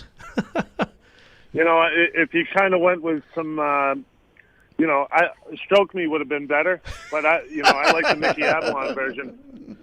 The Mickey Avalon version is a little bit more my style, but whatever. It's good enough. Good enough. I'll take it. That was a jam. Like, for me, that was a jam, like in 4th grade on the bus. Stroke Me by Billy Squire, like what the Walkman. Oh man, good times. Well, Hal, thanks for joining us. Mark Howard had his IROC Z, and he was blasting that. Absolutely. Jean jacket, the hair was feathered. Oh yeah. Oh, okay. Well, look, I got to bring this up because this just happened here in the break. This is incredible, Hal. I think you'll love this. Did you know that Mark Howard went to high school with the dude who played Mike Damone in Fast Times at Ridgemont High? No way. West Hartford, Connecticut, really baby. True? It's true. What's his name? Wow. Bob Romanis. Bob Romanis. And he actually, hung out with his leather jacket smoking cigarettes outside the school in real life. We thought he was going to jail. I mean, that's amazing. He ended up being Natalie's boyfriend on Facts of Life, Snake. Just unreal. Porth? Just unreal. Any of this, Porth? Any of this registering with you, Porth? No. Nothing at all. All right. I mean, seriously, if there's gonna, homework assignment for Porth, Fast Times has got to be you got to catch up on that one. All right. Anyway, I don't know if Porth is old enough to handle that kind of movie. Well, we can do the TV version. I'll add it to the list. Yeah, perfect. Where Sean Penn's like, "You nerd," instead of what he actually says. Yeah. So, Hal, I got to ask you this because we ask everybody we have on to talk Preds Canes. When's game 1? What time? Yeah, that's a good question. When it happens, do we know yet? I keep hitting refresh. Yeah, there's strong sentiment for Monday, so we're gonna go with Monday. We believe. Hal, what do you think we're gonna see right off the jump from these two teams? How do you think they'll both respond to these latest 2 encounters?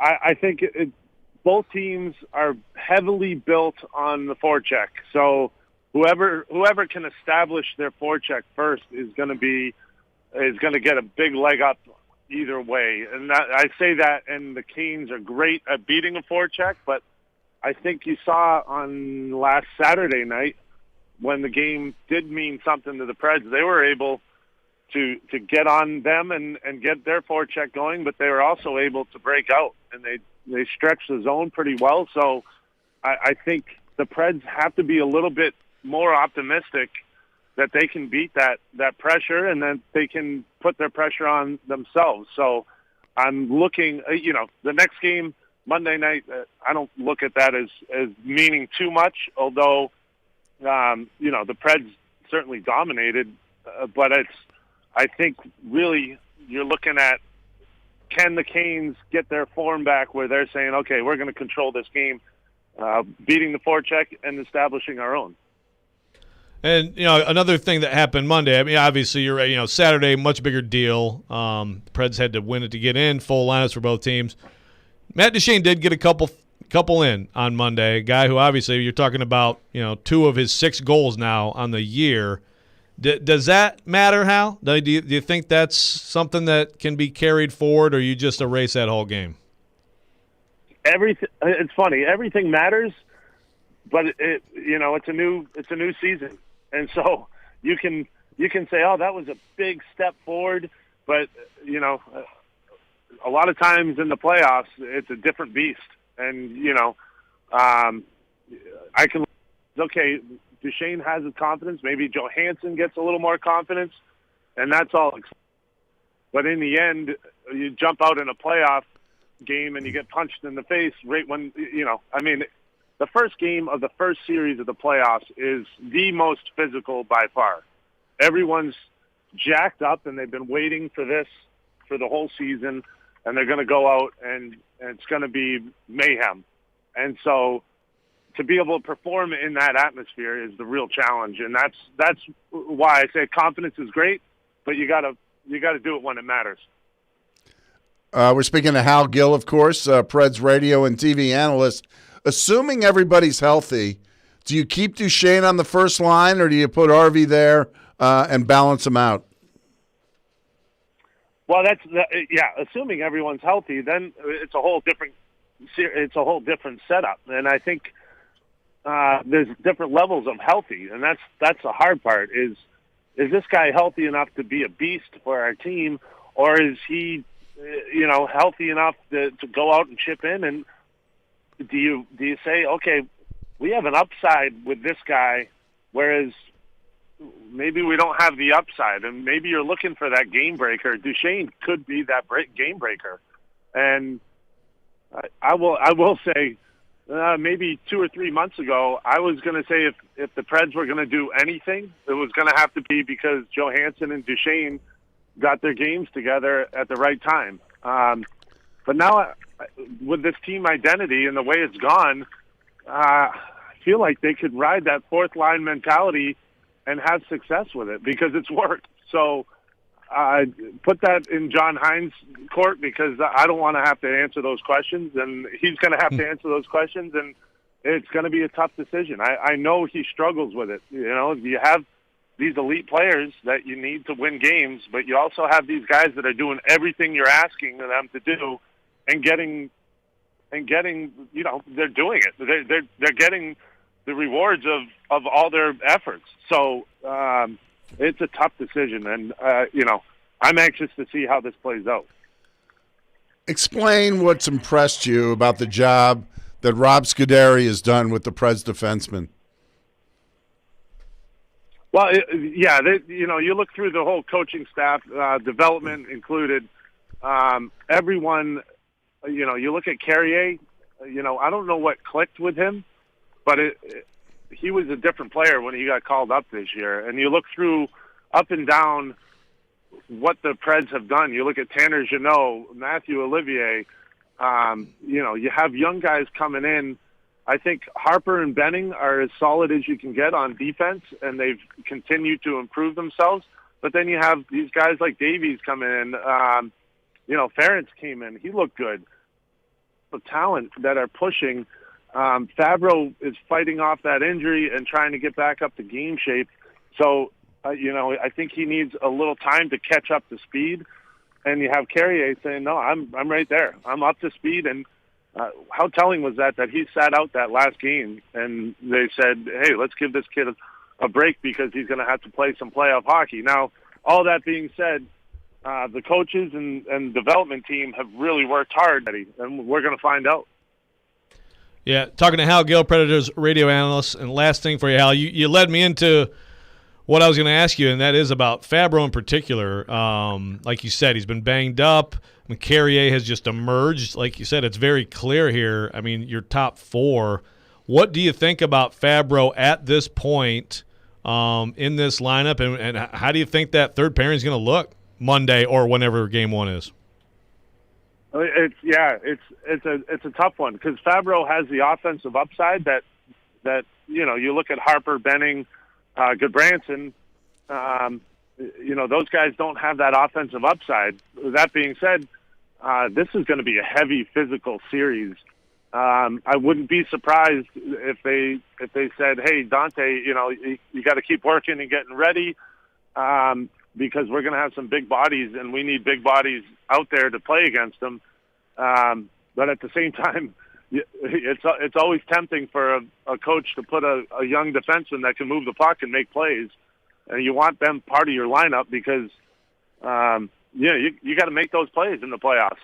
That's when it comes down to it. Is every play matters, and if you can get just one big play, one seam pass that another player wouldn't make, that could make a difference in a game, you want that guy in the lineup. So, again, that's another tough decision, and I'm glad I don't have to make it. I think I get to sit there and watch it and talk about it. These guys have to make really tough decisions, and good on the Preds to be in a position where these positions have to be determined. I never thought we'd be saying Carrier has to be in the lineup. I never thought we'd say that. And look at Jeannot and Olivier. You have to have those guys in the lineup. So whose spot do they take? Well, that gives you tough decisions. But I'm sure David Poyle, the management, the development staff, and the coaches they've got to be ecstatic that they have these tough decisions to make because they have some good players. Yep, it's good to have options. Hal Gill, Predators radio analyst, presented by TriStar Moving in Duncan, has been our guest. Hal, thank you very much. And that's a sweet jacket, by the way. You know what I'm talking about. Yes, you got it. All right, guys. We'll talk to you. Thanks, All right, Hal. Hal Gill, Predators radio analyst, brought to you by TriStar Moving in Duncan. And actually, the way it's said is, where'd you get this jacket? But Porth doesn't get that reference. All right, when we come back, we will talk more Preds Canes as we wrap up the show. Robby and Rexrode, ESPN 102.5, The Game, Wholesale Link Studios, powered by RumbleOn.com.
Welcome back, Robby and Rexrode. Joe Rexrode, Mark Howard, Ryan Porth. Final segment. I'd like to let you know that ESPN 94.9 is the official English radio home of Nashville SC. Listen in Saturday as Nashville SC takes on Real Salt Lake out west. Pregame begins at 8:15.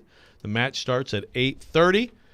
And here, Mark, on the text line driven by WilsonCountyHyundai.com, we've got some interesting remarks. First of all, some people who are mad at Ryan Porth. Kathlina, among those, saying, please don't call McDavid Jesus. Now, in Ryan Porth's defense, that's a nickname he's had for a long time, and it was Mick Jesus. Mick Jesus. Mick Jesus. Yeah. Is the it's a long-term nickname. Got some response to our previous conversation on the whole frustration, fans, hot seat, reality, not reality. Nate texts in, could the fan angst toward Vrabel be from Vrabel not being truthful about Shane Bowen? I don't know about was he not truthful? He was not forthcoming. Not forthcoming. But yes, I mean, I think with Robinson and Vrabel, decisions they made that didn't work out. So Bowen, certainly on the Vrabel side, Isaiah Wilson, and that whole draft last year, and the whole offseason of acquisitions last year on Robinson's side, which again, like it's how you want to look at it, right? So all that went wrong for you, and you went 11-5, won the division. Exactly. So the big picture is you're successful. Here's what Ron texts in, okay? And I think Ron hits on something here. We're frustrated because the window is closing fast and Tannehill and Henry are getting older. They need to make moves fast if they want a Super Bowl. Yeah, you got to make moves. Well, they're making moves. You got to make moves that work. And that's where last year is frustrating because what if they'd done something different other than Isaiah Wilson? You know, what if they hadn't given all that money to Jadeveon Clowney? And, I mean, again, I can't sit here and Monday morning quarterback Clowney when I was like, they got to do it. You've got to do it. But Vic Beasley, that one came with red flags. If you told somebody they totally whiff on Vic Beasley, they pretty much whiff on Clowney, he was okay, but didn't make a huge impact.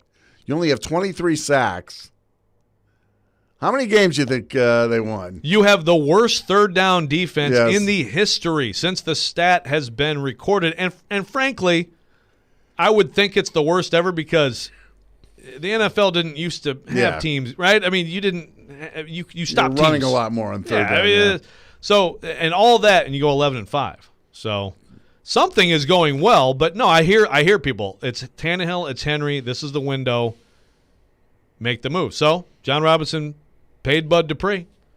I mean, who's the most important player on this team in terms of storyline or uncertainty in 2021? Wow, good question. I'd make the case. I could make the case for Bud Dupree. Bud Dupree, absolutely. With all that money and with the necessary dramatic transformation in affecting quarterbacks. And I know this is unfair to make the comparison, but we saw the difference Javon Curse made. When the Titans drafted him. Although it should be noted, they also drafted John Thornton, who had a great year on the interior on the D line. And they had some big – Jason Fisk had a great year. Josh Evans, the late great, was unblockable by the time they got to the Super Bowl. So there were a lot of components there. But one player can make a huge difference. Well, no doubt. And, look, quarterback, most important position, always going to be the most important position. But I watched the 49ers get real close to winning it all with a pretty good quarterback and an unblockable defensive front. I watched Tampa Bay win it all last year with a still very good, impossibly good quarterback, okay? Tom Brady, outstanding. I thought he was done after I watched him lose to these guys at home. And he flipped that around, but I'd still put number one on the list. And this is getting Jared so mad. It's that they could not be blocked. Aaron Rodgers could not stay upright. Patrick Mahomes could not stay upright. Vita Vea and Ndamukong Suh made that D-line, that D-front go. When you have such great pressure coming from the inside, it discombobulates the best of quarterbacks. Yeah, I mean, so that's – like, I don't know. The Titans secondary, I think could be worse this year. Now, not worse than when Jonathan Joseph was playing, but from Butler, even like late season banged up Adoree Jackson and Desmond King, it could be worse. We don't know what Caleb Farley's going to be.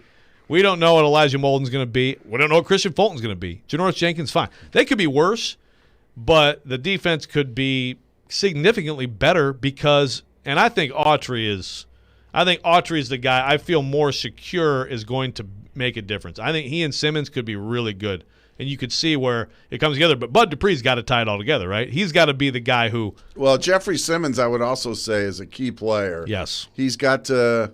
This is his year to explode. Yeah. So it's and so to the question of the conversation on frustration, I think it's all fair. It's fair to be frustrated. It's also important to keep in mind the success that has still happened. And I think when we talk about the Titans, Derrick Henry and Tannehill, like they're afterthoughts now. It's like receiver, tight end. What do you do? But it's like they still do have those guys, which is a good thing to have. Well, Mark, it's been great having you in today. It's been fun.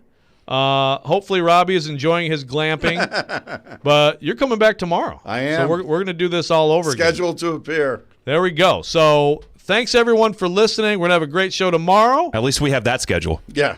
We do know 6 a.m. tomorrow we will be on here. I hope we have a game time to talk about that. In the meantime, Darren Donick and Chase are up next here on ESPN 102.5 The Game.